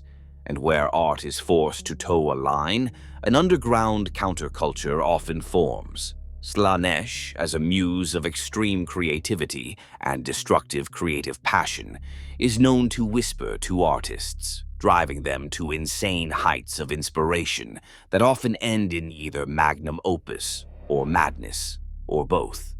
In the Imperium's context, perhaps a composer tries to write a symphony to capture the Emperor's glory, and it ends up so overwhelming and dissonant that it enthralls listeners strangely. Or a painter on a hive world gets secret commissions from a noble to paint ever more shocking, boundary-pushing images to satisfy jaded tastes. These stories abound in 40K side material. The idea of a cursed artwork that enthralls all who see it is a very Slaaneshi concept. It wouldn't flourish out in the open in the Imperium, but in hidden galleries or decadent clubs in Hive City sublevels, who knows? The very fact that it's forbidden makes it tantalizing, and thus more likely to go to extremes when it does surface. Another aspect, the pursuit of perfection in fields like the martial or the mechanical. The Adeptus Mechanicus are obsessed with the perfection of the machine and the physical form, some wanting to shed flesh for steel entirely, others wanting to craft the perfect engine. While their ideology is not pleasure-seeking, quite the opposite, they renounce fleshly pleasure. Their monomania can be seen as a different face of excess. The desire to achieve absolute purity of form, be it the perfect machine or the perfectly augmented body, can become an all-consuming fetish. It's not hedonism by conventional definition, but it is a form of extreme obsession on a singular goal, which resonates with Slaanesh's excess aspect. Slaanesh's realm covers any intense fixation. For some, it's gluttony, for others, lust. But it could also be an inventor unhealthily fixated on crafting a device at the cost of all else, sacrificing personal relationships, sanity, etc. Ironically, what many tech priests do. The Imperial Creed's absolutism also fosters what might be called hero worship, or personal obsession. How many scribes have a borderline erotic fixation on an Imperial Saint's life? How many young cadets dream of being Lord Commander Solar Macarius or Robute Gilliman reborn? The culture of the Imperium encourages fanatical idolization of its heroes and leaders. While that's meant to reinforce loyalty, psychologically it can tip into mania. A fanatical inquisitorial acolyte who is in love with the idea of purity might derive an almost sensual satisfaction from burning heretics and feeling the heat on her face, a twisted transference of suppressed desires into her violent zeal. This is subtle, but Slaanesh often works through such psychological redirection. If actual sexual or artistic outlets are forbidden, those energies might be sublimated into cruelty, like an inquisitor who gets off on torture but rationalizes it as righteous interrogation, or into other channels. Let's not forget the existence of actual Slaaneshi cults within the Imperium, as evidence of the cracks. Despite all the repression, Slaanesh finds worshippers among humans, quite a lot, in fact. The noble houses are common breeding grounds for such cults in lore. A masked ball leads to a secret club of pleasure, where the young nobility engage in ever wilder activities, culminating in demonette summoning.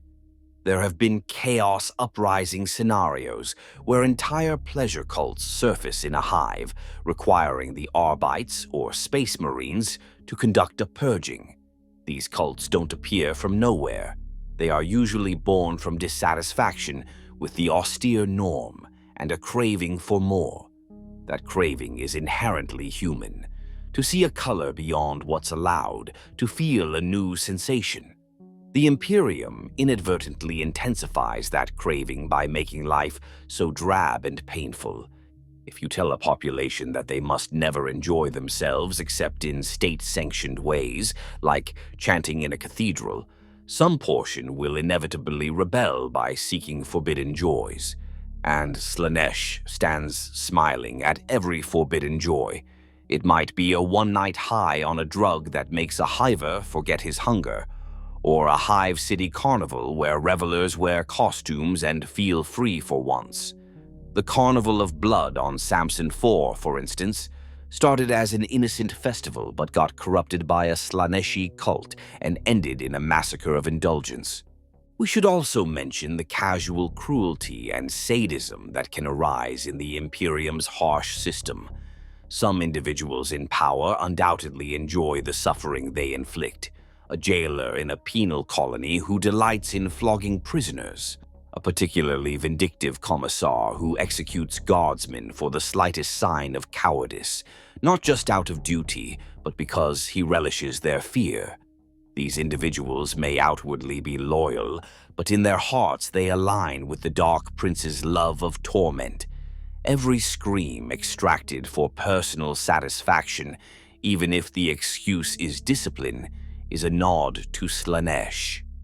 The Imperium's structure, unfortunately, enables such people because compassion is often seen as weakness and brutality is seen as zeal. Thus, a latent sadist can rise through, say, the Inquisition or the clergy, and hide behind the authority of his office to commit his desired cruelties. He can tell himself he's serving the Emperor while shivering in delight as yet another witch burns at the stake by his order. Slaanesh doesn't only cover pleasure in the positive sense. The perverse pleasure one gets from inflicting or witnessing suffering is absolutely under his/her purview. Slaanesh's sacred number is 6, after all, often associated with pain-pleasure mixing. So the Imperium ironically gives cover to some of the same pathological behaviors it claims to abhor, as long as they wear an approved mask. One extraordinary speculative idea is that the Imperium as a whole might be in the process of inadvertently creating a Slaaneshi-like obsession with the Emperor himself. The Emperor is worshipped as the ideal of man, perfect and glorious. There are cults of the Emperor's divine image that border on romantic or even sensual in their fervor.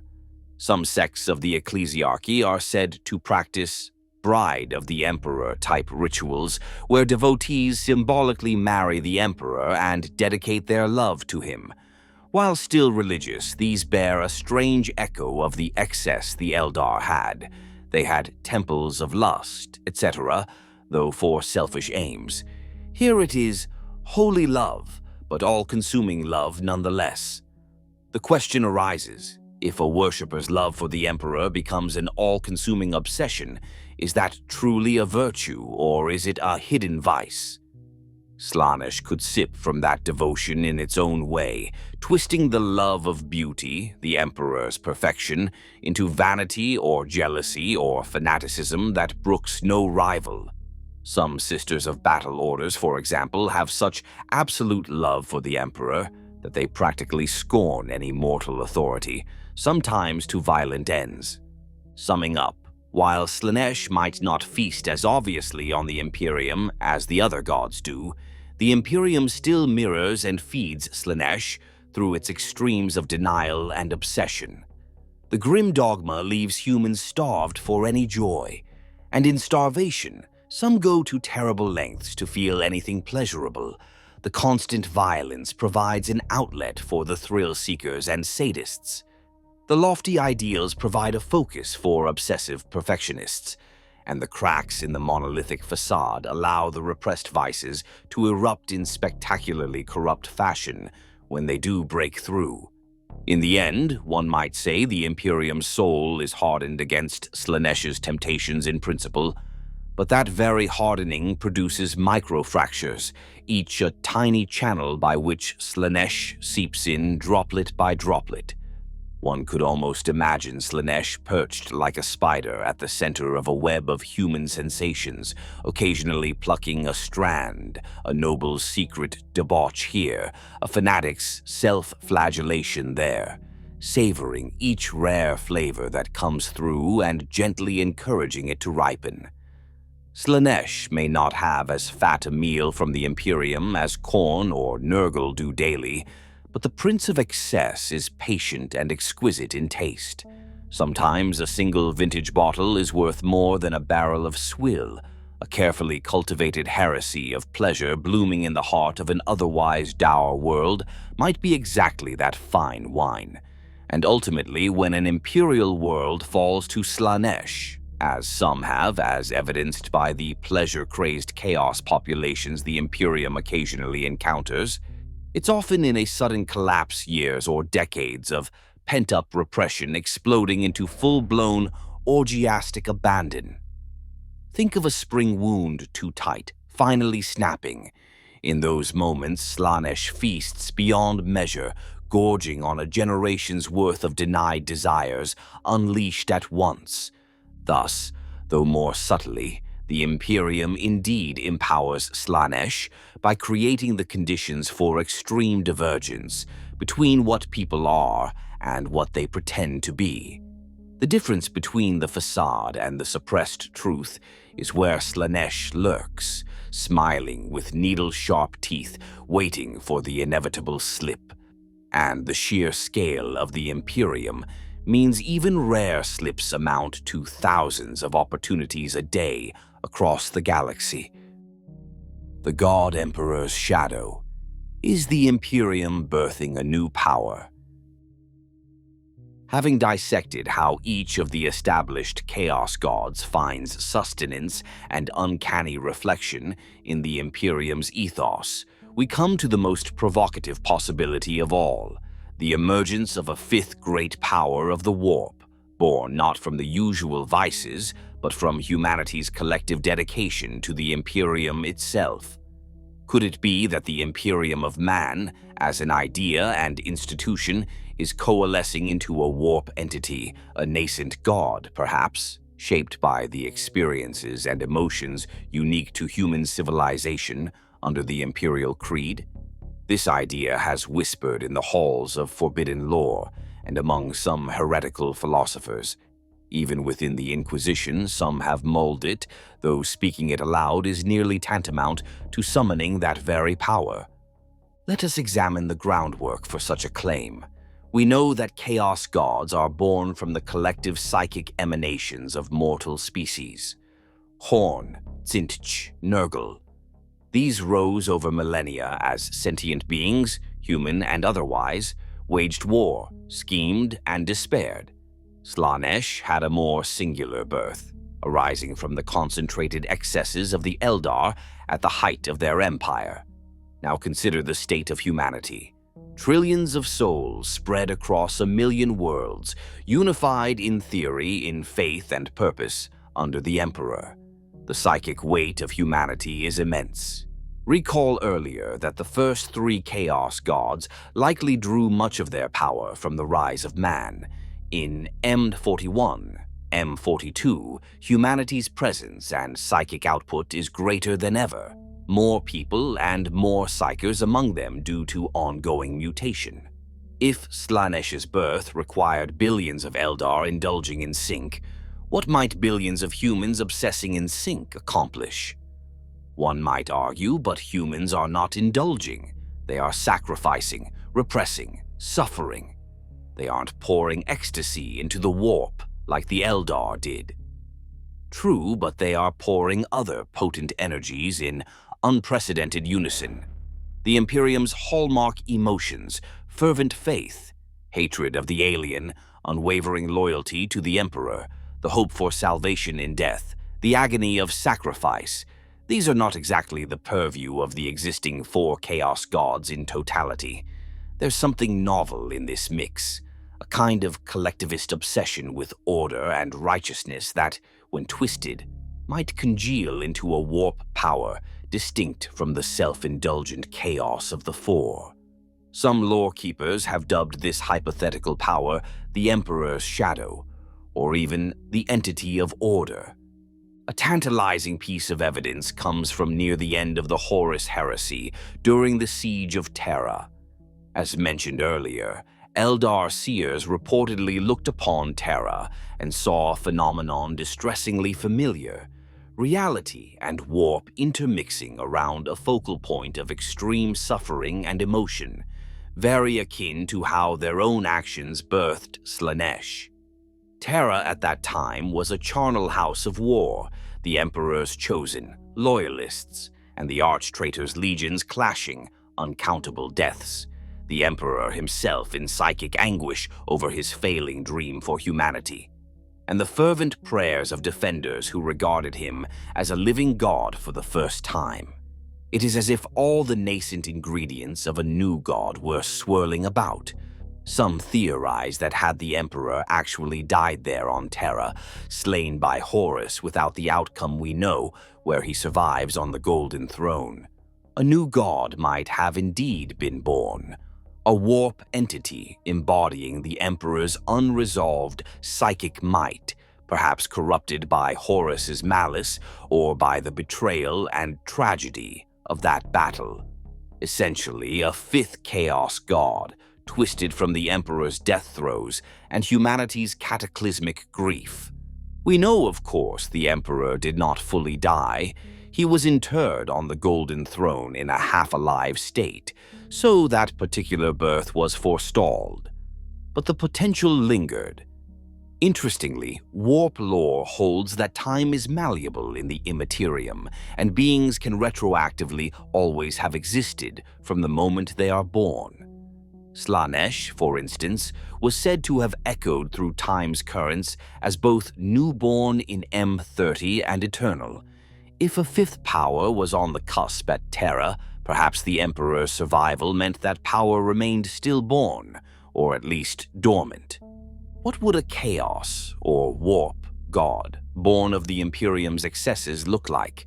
To avoid confusion, let's use a speculative name. Some have borrowed the lore name Malal or Malice, originally a renegade chaos god embodying anarchy and self-destruction of chaos, to describe this concept. But Malal was more about anarchy and the hatred of chaos itself. Fittingly, if the Emperor, anathema to chaos, had become a dark god, one might expect it to be a being of paradox, a chaos god that hates other chaos gods, an embodiment of pure rebellion against chaos's own nature. There was an apocryphal prophecy of a Knight of Shadows, or Dark King, that the chaos gods feared the Emperor might become in death, essentially a warp rival they couldn't control. Imagine a warp entity fueled by humanity's fanaticism, hatred of disorder, and willingness to burn everything, including itself, to preserve its notion of order. That entity might well have attributes like an all-consuming zeal, a god of holy war and persecution, not like Khorne's mindless rage, but a purposeful crusading wrath. Self-sacrifice and martyrdom as its ethos. It could feed not on selfish indulgence, but on the willingness of followers to destroy themselves for the cause, a sort of inverted Slaanesh, delighting not in pleasure, but in exquisite suffering accepted willingly. Stagnation in the name of order.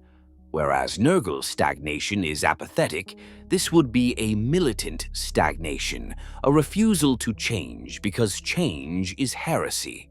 Deception as doctrine. Tzeentch loves lies for cunning's sake. This power might propagate noble lies. The ends justify the means, tell whatever lie keeps humanity in line, etc., meaning it thrives on people's blind acceptance of such lies. Absolute control, a desire to dominate every thought, similar to how the Imperium wants compliance of not just actions but minds. There's an old line, thoughts of heresy are heresy, even your mind isn't free. This is a tyranny of the soul, which in the warp could manifest as a tyrant god. Could this be the god of order some have speculated on? A perverse mirror, because technically a chaos god of order is contradictory, but chaos itself is just emotion given form. If trillions fervently yearn for uncompromising order, that desire ironically shows up in the realm of chaos as another extreme. Some chaos scholars actually label the Imperium as a chaos of law, meaning it's as extreme and self-destructive in its lawful fanaticism as chaos is in its anarchic fanaticism. Law taken to such an extreme in the warp may be indistinguishable from chaos. This theoretical fifth power might also simply be the Emperor himself, reaching apotheosis through worship, as many believe is happening. If one is optimistic, one calls it the Emperor's ascension, a benevolent, to mankind god, coming to being who could fight off the other four. If one is pessimistic, one wonders if that Emperor god would truly be benevolent, or just another ravenous ego in the warp, colored by the intense emotions that created it. And the Imperium's dominant emotions are far from kind. There's the concept of the Star Child, an old prophecy that the Emperor's soul would be reborn as a new entity if his mortal tether was severed. In that mythos, the Star Child was supposed to be a more pure, hopeful being. Perhaps the Emperor unchained by his human limits. Yet others fear that if the Emperor ascended now, after 10,000 years of being fed worship as a wrathful war god, he might not resemble the enlightened philosopher king he once was. He might instead awaken as the God Emperor that imperial creed paints, implacable, intolerant, hungry for sacrifice. In essence, The Imperium might be creating its own chaos god in the image of the Emperor as they perceive him, not as he truly was. We have to consider the Emperor's own possible complicity or plan. The Emperor in life forbade religion, presumably because he knew it would create a chaos-like feedback. But in death, or near death, he's become the nucleus of a religion anyway. Some in the Inquisition, like the Thorian faction, believe the Emperor should be allowed to die so that he can be reborn as a new god, the Star Child, guiding humanity directly in the warp. Others, like the Monodominants, fear that as heresy, they cling to the physical Emperor as is. This schism itself shows that within the Imperium's highest thinkers, the idea of the Emperor as God is both tantalizing and terrifying. If the Emperor became a full warp deity, would that solve everything or doom everything? There's an argument that he'd become a fifth chaos god in that he's a product of the warp and mortal emotion, albeit aligning to order light. Some say this would actually mean the collapse of the chaos gods, that the Emperor's birth in the warp could outshine them, be a unifying psychic force to heal the warp, like a sun rising to banish evil shadows. That's essentially the thesis of the Star Child theory. Emperor's benevolent essence, empowered by sacrifice, emerges and saves the day. It's a hope some cling to. But Warhammer lore is seldom so cheerful. A darker outcome would be the Emperor's nascent godhood is corrupted or shaped by the Imperium's grim reality. Instead of a merciful son, he might be a blazing tyrant. His first acts might be vengeance, obliterating those who betrayed or failed him, which ironically is exactly what Chaos wants: more war, more strife. Or, even worse, the Emperor's rise could split humanity between those who see him as a god to obey, most, and those who see him as a new chaos deceit, a few contrarians, leading to an existential civil war where now the God Emperor demands universal worship or death. That scenario would basically formalize the Imperium as a chaos faction with a patron god, the Emperor. It's interesting that chaos cultists call the Emperor the false corpse god, implying he's a rival god to theirs. If he truly ascended to claim that title, the long-held chaos derisions become literal truth. Alternatively, perhaps no single being forms, but rather the Imperium's energy births a kind of collective warp entity, not a personified god like Khorne, but an amalgam, perhaps the gestalt soul of humanity. There's a concept that humanity could evolve into a gestalt psychic race, like the Tyranids' hive mind in a way. If all human souls were united in purpose, they might become a warp power that is not inherently chaotic. Maybe that was the Emperor's plan, to shepherd humanity to a state where their combined soul would be a benevolent god of order, or at least a self-protecting shield. Right now, humanity's soul is fractured, half singing praises, half wailing in pain, often contradictory, yielding chaos. But if one day the pain and war ceased somehow, and humans collectively yearned strongly for one outcome, that might crystallize into a new warp presence. Now, what of alternate timelines or speculative ends where this theme plays out? Chaos collapse. Imagine a timeline where either the Emperor ascends properly or humanity significantly changes such that they starve the Chaos gods. For instance, if humanity all became blanks, soulless like the Necron's Pariah project aimed for, Chaos would be massively weakened since one of its main food sources would be gone or unreachable. Or if the Tyranids devour nearly everyone, no emotion, no chaos, though Tyranids might generate their own warp presence, but that's a different scenario. The collapse of chaos might require something as extreme as humanity's extinction or transcendence to a state of zero negative emotion. Perhaps the Cabal, that Xenos group Alpharius dealt with predicted that if Horus won, chaos would burn bright, then die, because humanity would eventually all either die or turn on itself, leaving nothing. That's a bleak let chaos win short-term to kill it long-term scenario. In any case, chaos collapse equals sign Imperium basically gone or changed beyond recognition. Possibly the Necrons dream of this too, shutting off the warp, like with their pylons, to end chaos. But that implies a galaxy with no warp travel or psychic life. A silent tomb, which is ironically what Necrons, being undead machines, wouldn't mind. For humanity, though, that's an existential crisis. To kill chaos entirely might mean altering human nature drastically. Could be seen as sacrificing what makes humans human, their emotions and souls. Imperium Awakening. A scenario where the Imperium realizes it's feeding chaos and reforms, perhaps guided by someone like Primarch Guilliman, who upon revival was shocked by the Imperium's state. If someone of that influence systematically removed some of the cruelty and inefficiency, maybe they could reduce chaos nourishment.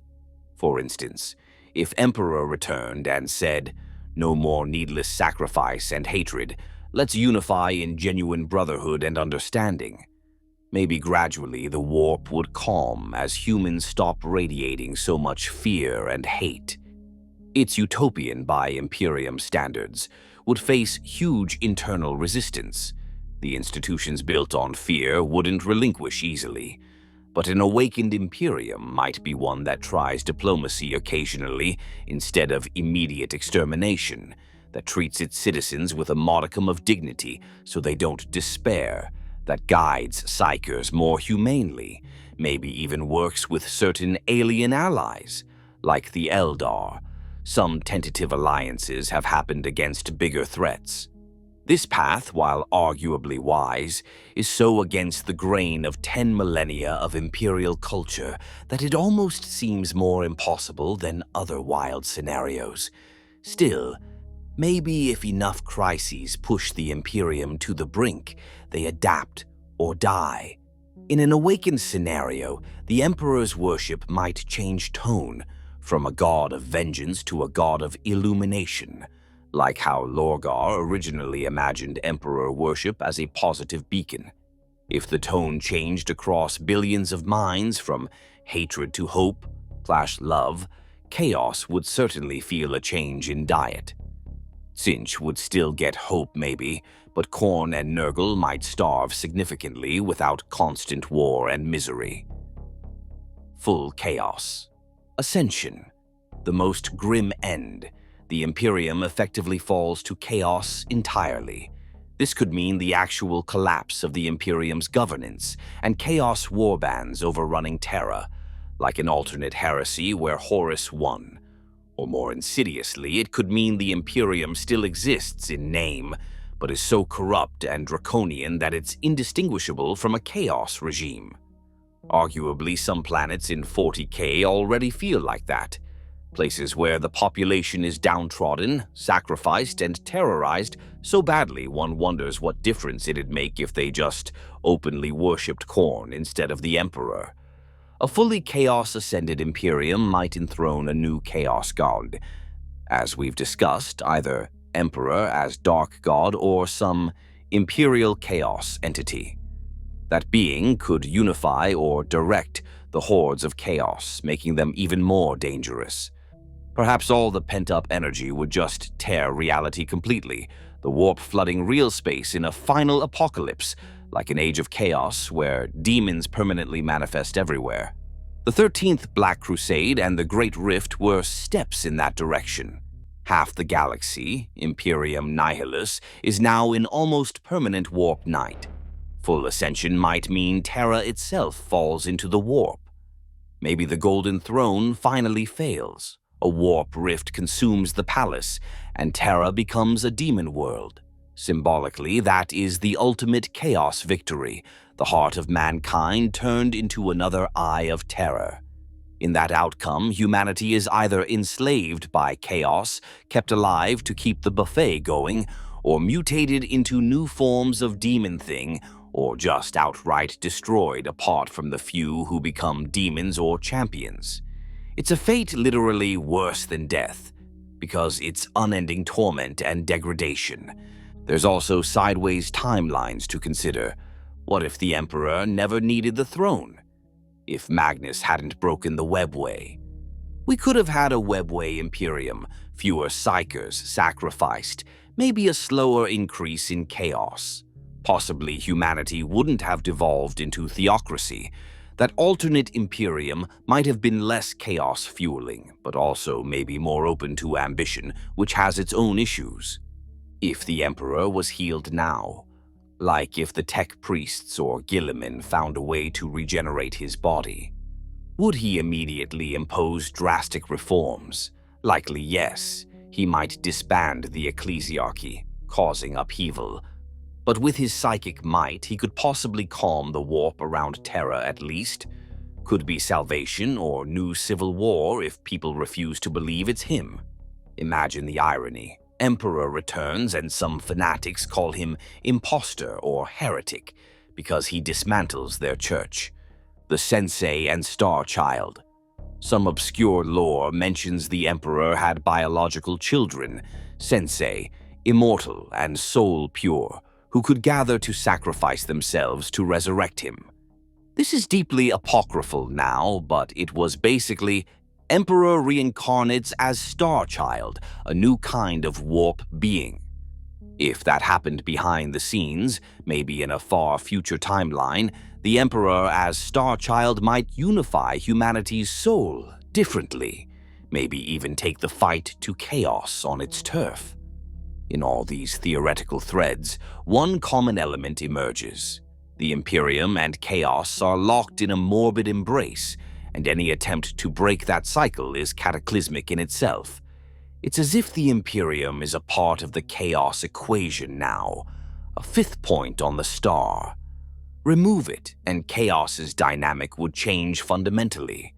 Perhaps the most poetic interpretation is this: the Imperium of Man is both battleground and prize in the war between chaos and order. But also, the battleground has started to become another combatant, like a chessboard suddenly growing its own will and pieces. The Imperium was supposed to be just the field on which the Emperor and Chaos fought for humanity's soul. But over 10,000 years, that field grew so soaked in blood, faith, and madness that it sprouted a life of its own. The Imperium's institutions, beliefs, and collective mindset are now an actor in the spiritual war, exerting their own influence on the warp. If the Emperor were the good shepherd, maybe his flock has turned into a kind of beast when he was incapacitated, a beast that believes itself righteous but is monstrous in form. As we near conclusion, let's stand back and assess. Is the Imperium the fifth chaos power? Not in the straightforward sense. It doesn't have a throne in the Immaterium or demonic legions of its own, though some might say the legions of the Adeptus Astartes, or the hosts of the Imperial Guard, serve as unwitting demons of this power, if you view it allegorically. But functionally, the Imperium acts like a chaos powers cult, writ large. It demands absolute devotion, like chaos gods do. It feeds on sacrifice. The throne demands souls, the war demands lives. It is inimical to outsiders. Like each chaos god doesn't tolerate rivals. The Imperium tries to destroy any culture not aligned with it. It has its own symbols and sorcery, the ecclesiarchy's rites, the sanctioned psychers, etc., echoing cult practices. It generates a particular psychic signature in the warp, a massive, ever-present surge of human emotion tied to its dogma. Perhaps the Imperium isn't a fifth power yet, but it's creating one, slowly, in its image. Perhaps that power will eventually either save humanity by being the weapon that can finally slay the chaos gods, or doom humanity by being nothing more than the final descent into the same madness as their enemies. The very title of our exploration was phrased as a question. After all this journey through blood, rot, intrigue, and obsession, what is the answer? In truth, it might be more nuanced than a yes or no. The Imperium might be better labeled the unconscious chaos god. It empowers the dark gods daily, yet doesn't realize it. It preaches purity, yet projects a massive shadow in the warp, shaped like the four fiends combined. If humanity survives another 10,000 years on this trajectory, perhaps that unconscious will finally coalesce into consciousness, and a fifth god will truly stir. Whether that god will be the Emperor reborn, or a malign antithesis of him, is impossible to say.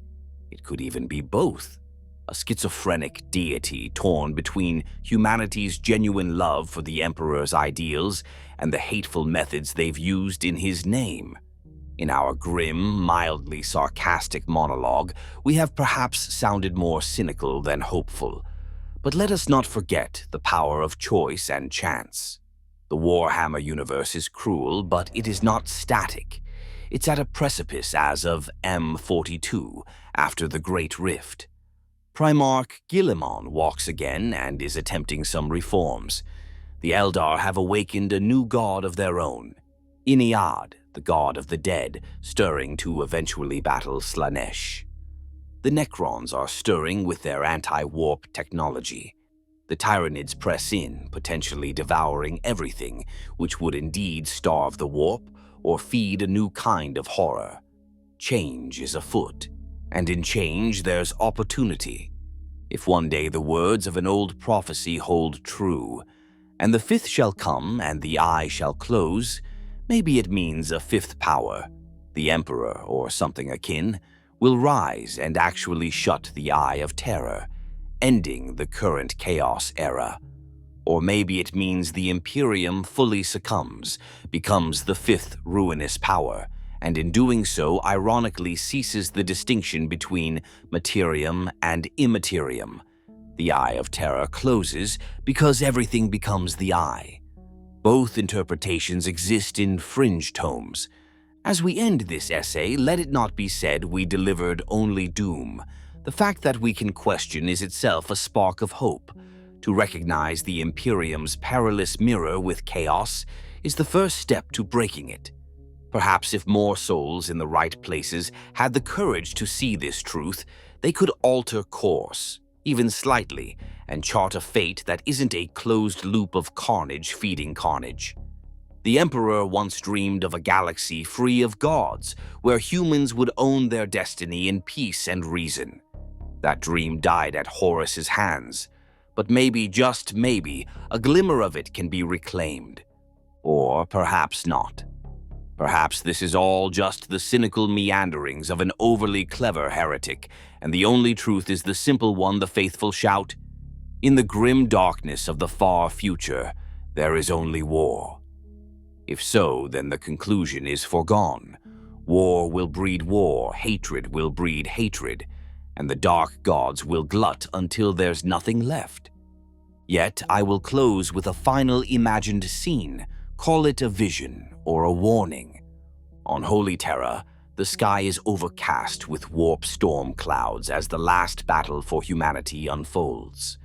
The banners of the Imperium and the traitor legions both lie torn and burnt across mountains of corpses.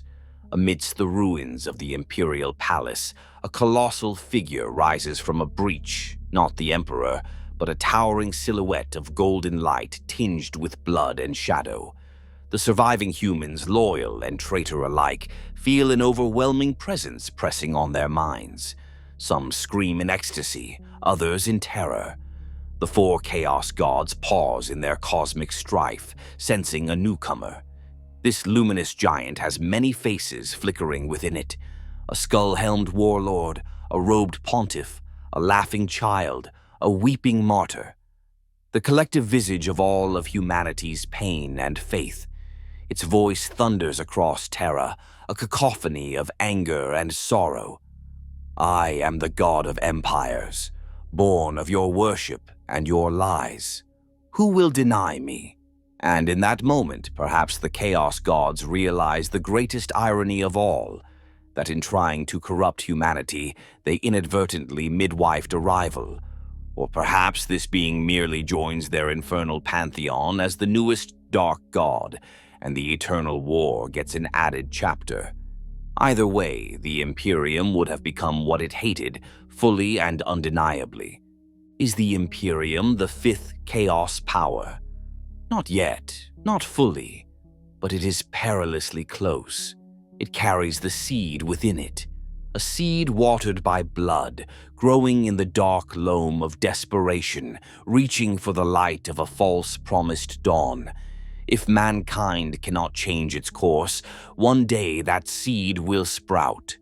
On that day, the galaxy shall witness either the birth of its savior or the final triumph of chaos, wearing a halo and an aquila. Conclusion. In this grim analysis, we have seen that the Imperium of Man, in all its relentless zeal to oppose chaos, has come to resemble chaos in practice and feed it in substance. It is a tragic feedback loop. The more the Imperium fights darkness with dark means, the more darkness it creates. The question posed was provocative, even heretical. Is the Imperium the fifth chaos power? Having walked through the fires of war, the decay of bureaucracy, the maze of lees, and the extremes of obsession, we emerge with an answer as complex as the Imperium itself. The Imperium is not a chaos power in name or open worship, but in effect, it has become the unwitting archdemon of the warp, a gargantuan vortex of human emotion fueling the very hell it battles. It stands in paradox, the savior of humanity and its potential damnation entwined. But nothing is written that cannot be rewritten. If the Imperium has, by necessity and cruelty, sustained the Chaos Gods, then the Imperium, or rather, humanity, also holds the potential to starve them. The warp's great powers rose from mortal folly, so too could they fall to mortal wisdom, should it ever bloom. In the endless night of the 41st millennium, even a small spark of introspection, of understanding the cycle, could someday illuminate a path out. Hope is a small flame in this darkness, but not yet entirely extinguished. In the meantime, we live the nightmare of a society that, for all its genuine heroism and sacrifice, cannot escape the shadow of what it does. Perhaps the final truth is one the Imperium itself teaches. Beware that when fighting monsters, you do not become one. The Imperium has gazed into the abyss for so long that the abyss gazes back from the Imperium's own eyes.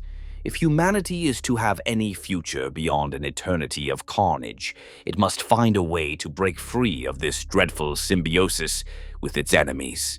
In the echoing halls of Imperial history, a new chapter is writing itself in blood and sacrifice. It may well be the last chapter or the first of a new book altogether. So, is the Imperium the fifth chaos power? It is on the knife's edge of that very fate.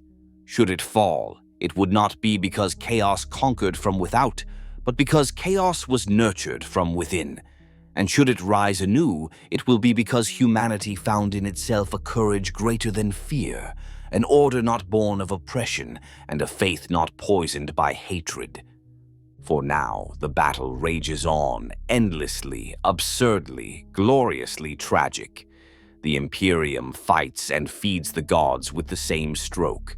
A corpse god sits upon a throne of gold, consuming souls to protect souls. Gray ships sail an infernal sea, powered by the very psychers who risk damnation each moment they guide the way. And untold billions live and die believing this is the only way. In the grim darkness of the far future, there is indeed only war. But perhaps hidden beneath that brutal axiom, there is a question. Must it be so? Until the day that question is answered not with words, but with change, the Imperium of Man remains what it is. At once humanity's greatest achievement and its most horrific failing, a guardian and a butcher, a prayer and a scream. The Imperium gazes at chaos and sees an enemy. Chaos gazes at the Imperium and sees a reflection. And in that mirror of blood and tears, one can almost discern a fifth shadow among the stars, waiting for its moment to either fall or ascend. Thus ends our journey in contemplation and caution. May the God Emperor, or whatever he is becoming, protect us all from the truth and from ourselves.